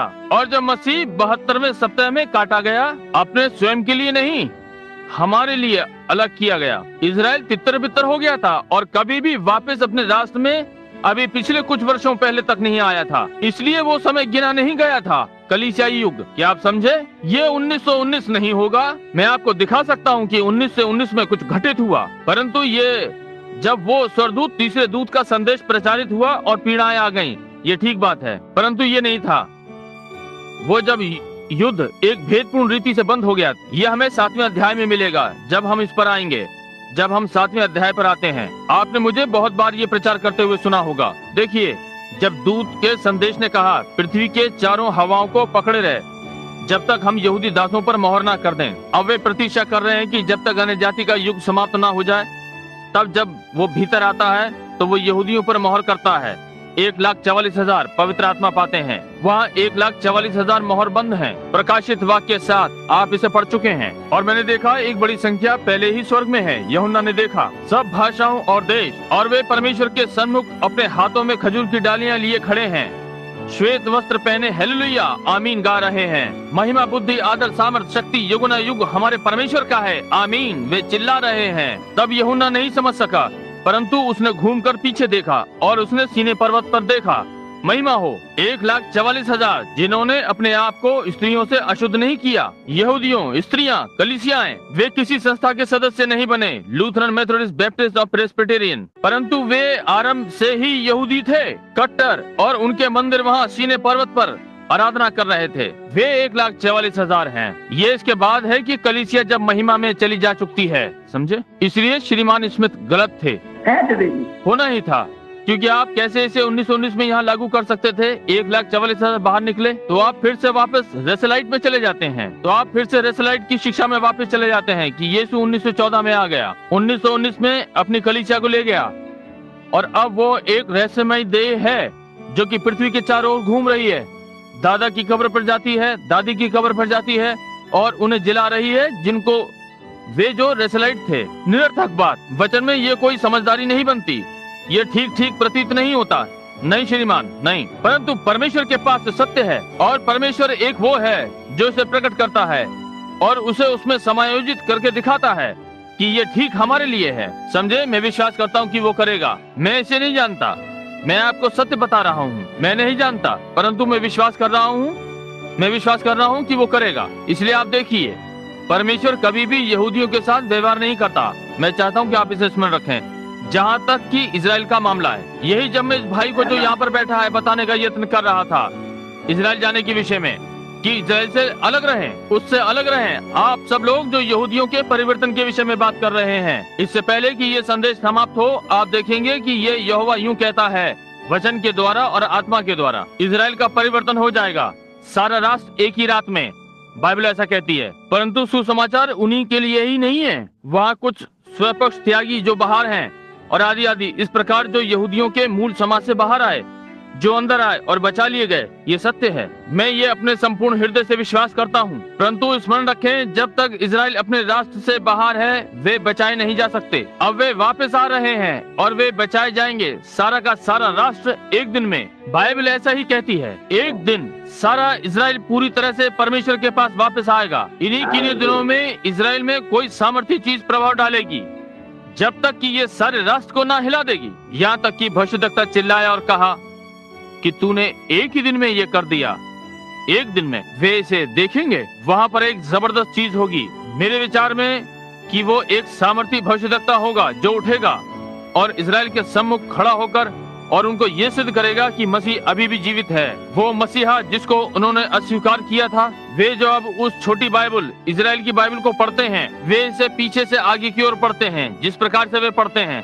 और आप जानते हैं कि किस प्रकार से यहूदी भाषा लिखी है। और इस प्रकार से जब वे इसे पढ़ते हैं और वे ये पढ़ते हैं कि लुई पैथरुस ने उन्हें लाखों बाइबल भेजी। उन्होंने कहा यदि ये यीशु है, वे यहूदी थी जो वहाँ ईरान से लाए गए थे और वहाँ दूर दूर से उन्होंने मसीह जैसी किसी चीज के विषय में नहीं सुना था। और जब वे अपने निज राष्ट्र में आने के लिए तैयार हुए तो वे उन वायुयानों में सवार नहीं हुए थे। वे तब भी अपने पुराने हलों से जुताई कर रहे थे। आपने ये लुक पत्रिका में पढ़ा होगा। कितनों ने लुक और टाइम पत्रिका में ये लेख पढ़ा है?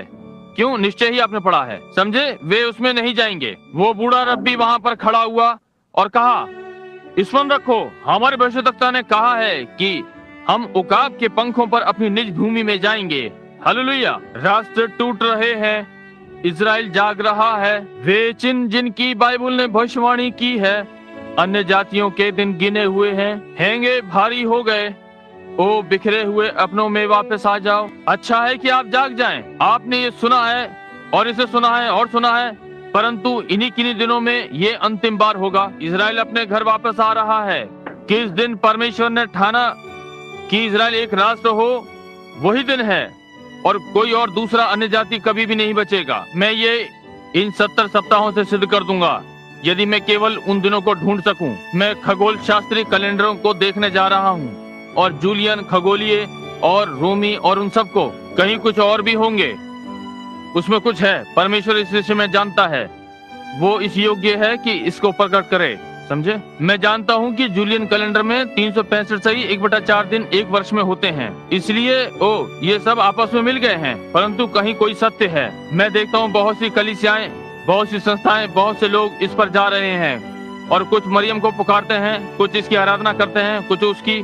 कहीं ना कहीं तो सत्य है, कहीं तो परमेश्वर है, कहीं तो एक संदेश है। मैं देखता हूँ कि झूठे भविष्यद्वक्ता उठ रहे हैं, विचारों के परखने का अभिनय कर रहे हैं और बहुत सी प्रकार की बातें चल रही हैं। तो वहाँ एक तो कहीं ना कहीं वास्तविक होना चाहिए जो इस नकलीपन को उतार दे। मैंने देखा कि लोग देह में होकर चिल्लाते और चलते जाते हैं और बाहर जाकर सब प्रकार का जीवन जीते हैं। कहीं तो वास्तविक पवित्र आत्मा होना चाहिए। मैं देखता हूँ कि लोग धार्मिक होने का अभिनय करते हैं और आदि आदि धर्मनिष्ठ होने का यत्न करते हैं। मैं जानता हूँ कि कहीं वास्तविक परमेश्वर है, कहीं तो भी वास्तविक पवित्र आत्मा है, क्योंकि ये एक पुराना ढोंग है जिसने इसे पुराना बनावटी बना दिया है। उसमें कुछ है जो कि वास्तविक है, एक व्यक्ति, कुछ लोग, एक कलीसिया, एक परमेश्वर। कहीं ना कहीं तो कुछ सत्य होना चाहिए, क्योंकि ये सब उसकी नकल है। कहीं ना कहीं कोई वास्तविकता है। मैंने इस कलीसिया से तुम्हारे वरदानों के विषय में कहा, अपने वरदानों की सुनिए, उन्हें बाइबल में रखिए, किसी विकल्प को ना लें, जबकि आकाश वास्तविक वालों से भरे पड़े हैं। आइए हम वास्तविक वालों को ही रखें, वास्तविक वाले को ही लें, या तो फिर किसी को भी ना लें। आमीन। अब वास्तविक सत्य ये है कि परमेश्वर इजराइल से तब ही व्यवहार करता है जब वो अपने ही देश में होता है। देखें, जब परमेश्वर अब्राहम ने अपना देश छोड़ा और मिस्र को चला गया। क्या घटित हुआ? वो परमेश्वर की इच्छा से दूर चला गया और कभी भी आशीषित नहीं हुआ जब तक वो वापस अपने देश में ना लौटा। परमेश्वर ने उसके साथ कभी भी व्यवहार नहीं किया, एक भी दर्शन नहीं, कुछ नहीं, जब तक वो अपने देश में वापस ना आया। इजराइल को देखिए, जब वे मिस्र में भेजे गए 400 वर्षों तक एक भी आश्चर्यक्रम, एक भी चिन्ह, एक भी चीज उनके बीच में घटित ना हुई। इतिहास की पुस्तक में कोई भी लेख नहीं है। वही पुराना 99, आराधनालय में जाओ, मेमना चढ़ाओ, मरियम का अभिवादन कहो या जो कुछ भी है, वापस जाओ। अगले वर्ष फिर वैसे ही पुरोहितों का तर्क वितर्क हुआ। अमुक रब्बी, एक हम अमुक को चुनेंगे, उसे अच्छी छात्रवृत्ति मिली है, वो मिस्रियों के विषय में अच्छा जानता है। पहली बात, आप जानते हैं कि वे मिस्री और वे सब एक ही चीज थे। यही वो बात है जो कि कलीसिया में हुई है। हम सब के सब मेथोडिस्ट या बैप्टिस्ट या प्रेस्बिटेरियन में गए थे और हमें हार्टफोर्ड से डिग्री मिली, हमने व्हीटोन से डिग्री ली, हमने कहीं से और डिग्री ली थी, या बॉब जॉन्स, हमें कला स्नातक की डिग्री मिली, हमें डीडी, एलएलडी या कुछ और मिला। इससे क्या लाभ है? एक निरर्थक झुंड इसी प्रकार से मिस्र में था। और परमेश्वर ने इजराइल के साथ तब तक कोई व्यवहार नहीं किया जब तक वो अपने देश में न आ गए। मेरी सुनिए, यहोवा इस प्रकार कहता है, परमेश्वर अपनी कलीसिया के साथ तब तक व्यवहार नहीं करेगा जब तक वो अपने देश, इस घड़ी के संदेश में वापस नहीं आएंगे। वापस मूल पर आ जाएं, अपने मेथोडिस्ट, बैप्टिस्ट, प्रेस्बिटेरियन विचारधाराओं से अलग हो जाएं। तुम्हारे पेंटिकॉस्टल, असेंबलियां, वननेस, थ्रीनेस और फाइवनेस, ये जो भी हैं, परमेश्वर की कलीसिया, नाज़रीन, Pilgrim, holiness, church of Christ, सारे मसीह के विरोधी अभियान हैं। मैं अनुभव करता हूँ कि इसने संसार पर प्रभाव डाला है। सारी गलतियाँ, सारा का सारा शैतान, ओ मेरे प्रभु, उन सब में भक्त लोग हैं। उस सारे अभियानों में भक्त लोग हैं, परंतु संस्था स्वयं में परमेश्वर की नहीं। अब परमेश्वर उसे कभी भी आशीष नहीं करेगा। उसने ये कभी नहीं किया। मैं किसी भी इतिहासकार से पूछता हूँ, आप इस टेप को सुनेंगे, मुझे लिखें और मुझे बताएं, जब कभी भी कलीसिया संस्थागत हुई तो परमेश्वर ने उसे तखाल पर ना रख दिया हो, उससे कभी भी व्यवहार नहीं किया। मुझे बताएं कि उसने कभी भी लूथरन को फिर उठाया हो, वेस्ली, मेथोडिस्ट या एक पेंटिकॉस्टल, कभी नहीं किया। वो संस्था वहीं पड़ी रही, टूट गई और गल गई। परमेश्वर व्यक्तियों को लेता है और लोगों की दिशा वापस अपने देश की ओर फेरने का यत्न करता है, और तब वे व्यक्ति इतने निर्बल और कोमल उन डुगरियों से हो जाते हैं जब तक कि वे कोई दूसरी संस्था नहीं बना लेते और बालकों को पहले से दूना नरकीय नहीं बना देते। परंतु निश्चय कहीं पर यहोवा के पास एक मनुष्य है जिसके ऊपर उसका हाथ है, जो उनके साथ समझौता नहीं करेगा, अभक्ति संस्थाओं के साथ, जो कि लोगों को झोंके के साथ वापस चट्टान पर मसीह यीशु में वापस ले आएगा, वापस उसी मूल पेंटिकॉस्टल पर और वास्तविक पवित्र आत्मा पर, उन्हीं वास्तविक चिन्हों और वास्तविक आश्चर्य कर्मों के साथ। निश्चय ही कहीं उसके पास एक है जो कि किसी से भी किसी भी प्रकार की पीड़ा से नहीं टूटेगा, भगाया जाए, निरस्तर किया जाए, गिराया जाए, कुछ हो, वो उसी के साथ स्थिर रहेगा। परमेश्वर इजराइल को कभी भी आशीषित नहीं करेगा जब तक वो अपने देश में वापस ना आए। एक मेथोडिस्ट, बैप्टिस्ट, प्रेस्बिटेरियन, कैथोलिक या पिलग्रिम, होलीनेस, नाज़रीन, चर्च ऑफ क्राइस्ट या पेंटिकॉस्टल संस्था, इस प्रकार से वो तुम्हें कभी भी आशीषित नहीं करेगा। वापस अपने अपने देश में आओ।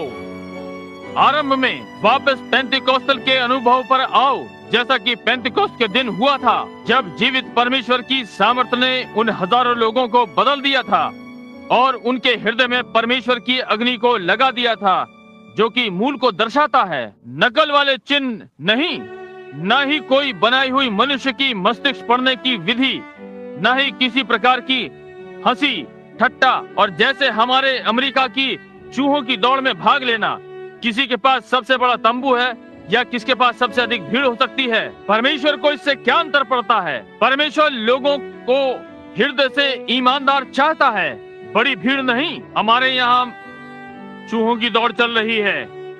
ये देखना कि कितना लज्जाजनक है यदि हम अपनी संस्था में 1000 या उससे अधिक मिला लें। ये लज्जाजनक है।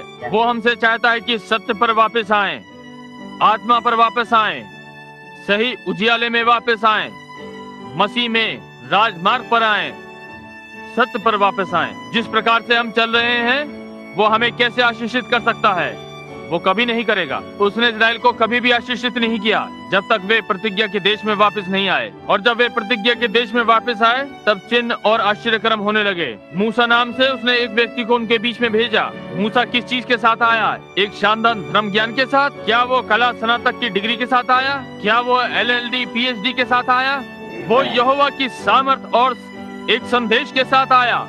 इस देश में से वापस जाओ अपने देश में, ओ बिछड़े हुए अपनों में वापस लौटो।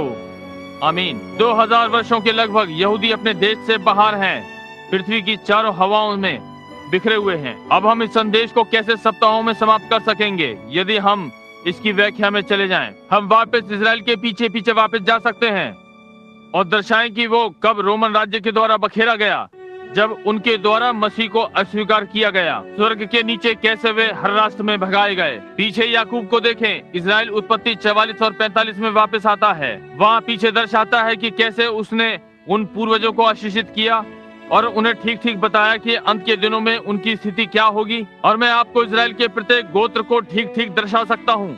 राष्ट्रों में ठीक वहीं स्थिर हैं जहाँ के लिए कहा था और वे वहाँ होंगे। और आज हम यहाँ पर हैं। यहूदी जिन्हें हम जानते हैं वे वास्तविक यहूदी नहीं है। वास्तविक यहूदी वो सच्चा कट्टर है जिसने स्वयं को संसार की वस्तुओं से दूषित नहीं किया, जिसने बाहर जाकर और दूसरी कलीसियाओं में जुड़ गया। वे वही हैं जो वापस आ रहे हैं, जो पहाड़ों में रोटी और पनीर पर जी रहे हैं। उन्हें पुराने नगर में आने की अनुमति नहीं। उनके लिए इस और नगर बनाना है, उस मानव रहित भूमि में जहाँ मशीन गनें आमने सामने लगी हुई हैं, परंतु उसने अपनी कलियां निकालनी आरंभ कर दी हैं। आमीन और आमीन। समय बहुत समीप है। वहाँ अभी भी इस्माइल और इसाक खड़े हुए भूमि के विषय में विवाद कर रहे हैं, परंतु वो तो इजराइल की ही है। यदि आपको नए यरूशलेम में जाना हो तो वो आपको पुराने यरूशलेम में नहीं जाने देंगे। आपको पहले वहाँ जाना होगा और देखें, आपको सब कुछ खोलकर बता देंगे वे अरबी। तब वे आपको दूसरी ओर ले जाएंगे। वे इस्माइल की संतान हैं, परंतु प्रतीक्षा करें। एक समय आ रहा है जब परमेश्वर के बालक एक दिन ले लेंगे। ये ठीक बात है। यरूशलेम फिर से बनेगा। प्रतिदिन का बलिदान तय कर दिया जाएगा और मसीह विरोधी उनके लिए एक वाचा बांधेगा अंतिम 7 सप्ताहों में, और उसके बीच में वो वाचा को तोड़ देगा और उन सबको कैथोलिकवाद की ओर फेर देगा। इस प्रकार अशुद्धता सब चीजों में फैल जाएगी और तब अंत होगा। 70 सप्ताहों पर ध्यान दें। जी हाँ, लगभग 2000 वर्षों से वे अलग थे। वे निकाल दिए गए थे। वे जिस प्रकार फिरौन का हृदय कड़ा हो गया था वैसे ही लोग हैं। उसे हिटलर का हृदय कड़ा करना था। उनमें लाखों मर गए। इस आइकमैन को देखिए, 60 लाख यहूदियों को वध करने का दोषी। उनमें से 60 लाख मनुष्यों के प्राण, नन्हे बालक, छोटे छोटे बच्चे, युवा सब मार दिए गए। आइकमैन एक व्यक्ति ने। रूस को देखिए, आप कैसे आपने उनको वहां खदेड़ दिया। उन्हें हर स्थान में भगाया गया। वे एक तिरस्कृत राष्ट्र थे, परंतु उनके पैसे के प्रेम के कारण वे फिर वापस आए। परंतु वे थोड़े से अल्पसंख्यक वापस फिलिस्तीन लौट रहे हैं। आमीन। भाइयों, जब आप उसे अपने राष्ट्र में वापस आना आरंभ करते हुए देखें, वहाँ अब वे 1,44,000 होने के लिए बहुत हैं। और क्या घटित हो रहा है? वे अपने यूसुफ को जान जाएंगे। आप चिंता ना करें। जी हाँ श्रीमान। और वे वहाँ खड़े हुए इसे घटित होने की प्रतीक्षा कर रहे हैं। और ठीक उसी समय में राष्ट्रों ने पिछले वर्ष उन्हें राष्ट्र घोषित कर दिया। जब ये घटित होगा तो हम अंत के समीप होंगे। अन्य जाति कलीसिया जा चुकी है, इसलिए किसी भी समय परमेश्वर कह सकता है इजराइल मेरे लोग हैं। जब ये हो तो अन्य जाति का समय समाप्त हो गया। वे रौंदे जाएंगे। मत्ती 24 में यीशु ने कहा, घृणित वस्तु उजाड़ देती है। वे यरूशलेम की दीवारों को तब तक रौंदेंगे जब तक अन्य जातियों का समय समाप्त नहीं हो जाता। जब ये समाप्त हो गया तब यहूदी वापस यरूशलेम में उसे स्थापित करने को आएंगे कि मंदिर को फिर से स्थापित करें और मंदिर की आराधना। ये सब हम अगले संदेशों में देखेंगे। 70 सप्ताहों का 6 सती है उद्देश्य। अब मैं बंद करने से पहले पढ़ूंगा क्योंकि ये हमारे घर जाने का समय होगा।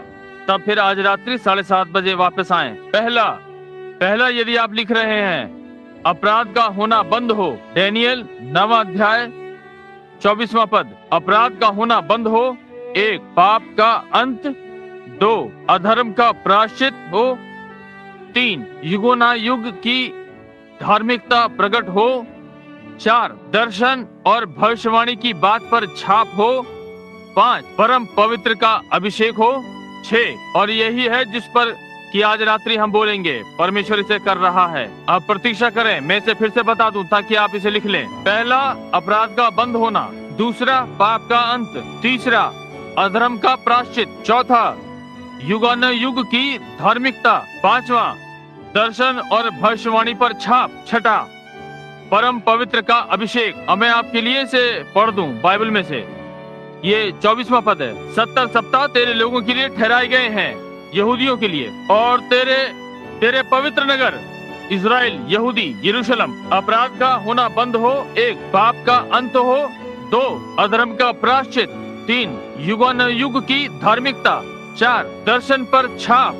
5, दर्शन भविष्यवाणी पर, और परम पवित्र का अभिषेक। 6, बिल्कुल यही वो उसको बताने आया कि ये किया जाएगा और तब अंत होगा। अब आज रात्रि हम लेंगे कि वे क्या बातें हैं और देखते हैं कि वहां से हम कितने समीप हैं, और तब अगले रविवार इन समय घटकों को ठीक स्थान पर लाएंगे कि हम ठीक किस स्थान पर खड़े हैं। मैं उससे प्रेम करता हूँ। इज़राइल अपने देश को वापस जा रहा है। इज़राइल, थोड़ी सी देर के लिए मैं ये कह दूं, मेरा अनुमान है कि टेप बंद है, मैं ये कह दूं, ठीक जिस घड़ी इज़राइल राष्ट्र बना, यही कारण है कि मैंने सदा विश्वास किया अपने लोगों के सामने कि इससे पहले मैं मर जाऊं, इज़राइल को प्रभु के पास वापस लाने में मेरा भी कोई भाग होगा। क्योंकि जब उस घड़ी पान अमेरिकन चार्ट के द्वारा कि इज़राइल घोषित राष्ट्र था, उन 2000 वर्षों में पहली बार जब से वे लोग इधर उधर बिखरे थे, एक लोग नहीं, वो भी ठीक वही घड़ी थी कि प्रभु का दूत मुझसे उधर मिला और मुझे सुसमाचार के साथ भेजा। ठीक वही चीज, मई 7, 1946। अब दूसरी बात जो मुझे जानने के लिए दी गई वो ये है कि बालकों के हृदय वापस पूर्वजों की ओर फेरना और पूर्वजों का हृदय बालकों की ओर।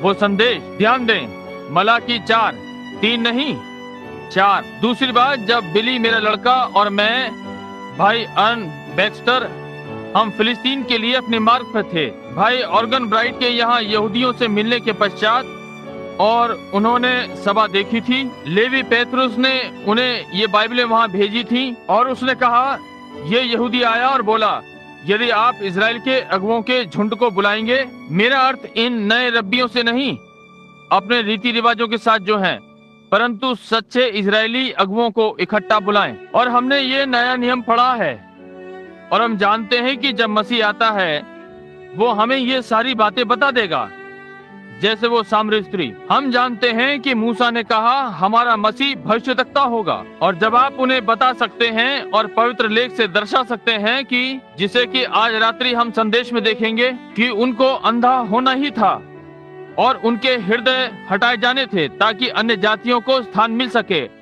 ताकि हमें फिर से संबंध बनाने के लिए समय मिले अन्य जातियों के लिए। और उनके हृदय वैसे ही कठोर कर दिए गए थे जैसे यूसुफ के समय में था, और आदि आदि। और तब उन यहूदियों को एक स्थान पर लाकर और उन व्यक्तियों को श्रोता गणों में से बुलाकर, जैसा कि आप इन अन्य जातियों में करते हैं, आत्मा की उस प्रेरणा के द्वारा। क्योंकि उन्होंने कहा यदि ये मसीह है और आपके वचन सच्चे हैं, तो वो मृत नहीं है, वो जीवित है। और यदि वो जीवित है, उसने प्रतिज्ञा की है कि वो अपने दासों में, अपने चेलों में होगा। और यदि हम उसे भविष्यद्वक्ता के चिन्ह करते हुए देख सकते हैं, तो हम विश्वास करेंगे कि वो मसीह है। कितनी सिद्ध बात है, बिल्कुल ठीक बात है।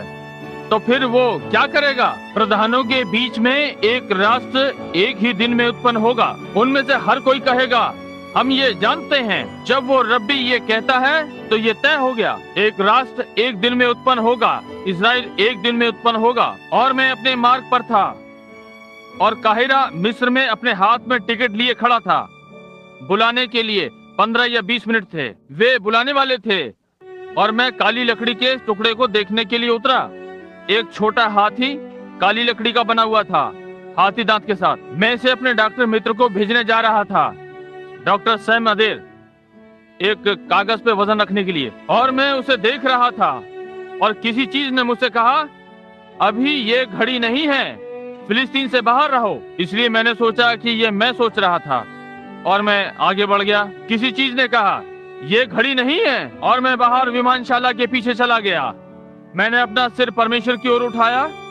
मैंने कहा, परमेश्वर, क्या आप मुझसे बातें कर रहे थे? कहा, ये वो घड़ी नहीं है, फिलिस्तीन से अलग रहो, ये वो समय नहीं है। तब मैंने अपना टिकट लेकर और उसे बदल दिया और रोम होता हुआ निकल गया और वापस लिस्बन पुर्तगाल में आ गया और वहां से वापस संयुक्त राज्य। वो घड़ी अभी नहीं थी। अन्य जातियों का अधर्म अभी पूरा नहीं हुआ प्याले के अंत तक, परंतु एक दिन ये होगा और परमेश्वर वहां किसी को भेजेगा जो कि एक भविष्यद्वक्ता होगा और उन्हें सिद्ध कर देगा। और मैं विश्वास करता हूँ परमेश्वर उसे वहीं खड़ा करेगा। वो चाहे जो भी हो, वो उसे जल्द ही खड़ा करेगा। मैं विश्वास करता हूँ कि ये होना ही है। यही वो है जिसका अध्ययन हम यहाँ पर कर रहे हैं कि हम बहुत ही समीप हैं। और स्मरण रखें, जिस क्षण वे यहूदी मसीह को स्वीकार करेंगे, अन्य जाति कलीसिया चली गई। तब अन्य जाति में मरिया उंडेली गई, पीढ़ाएं, और किस प्रकार से लोग महान शिक्षक बाइबल को इस प्रकार देखकर और ये कह सकते हैं कि कलीसिया पीड़ा के काल में से होकर निकलेगी, जबकि बाइबल में ऐसा कोई लेख नहीं है जो कि ये कहता है। उनके पास एक भी चीज नहीं है। अधिक समय नहीं हुआ, एक मनुष्य ने मुझे बताया, कहा, ओह, बेन मैकफरसन ने सिखाया कि कलीसिया पीड़ाओं में से होकर निकलेगी, क्योंकि उस समय हम चमकने वाली ज्योति होंगे। ये इजरायली हैं, अन्य जातियां नहीं। अन्य जातियां तो जा चुकी हैं, वो कलीसिया, उन्हें तो पीड़ा में से होकर निकलना है। प्रकाशित वाक्य 17वां अध्याय। अजगर ने अपने मुंह से पानी बहाया और बचे हुओं से युद्ध किया।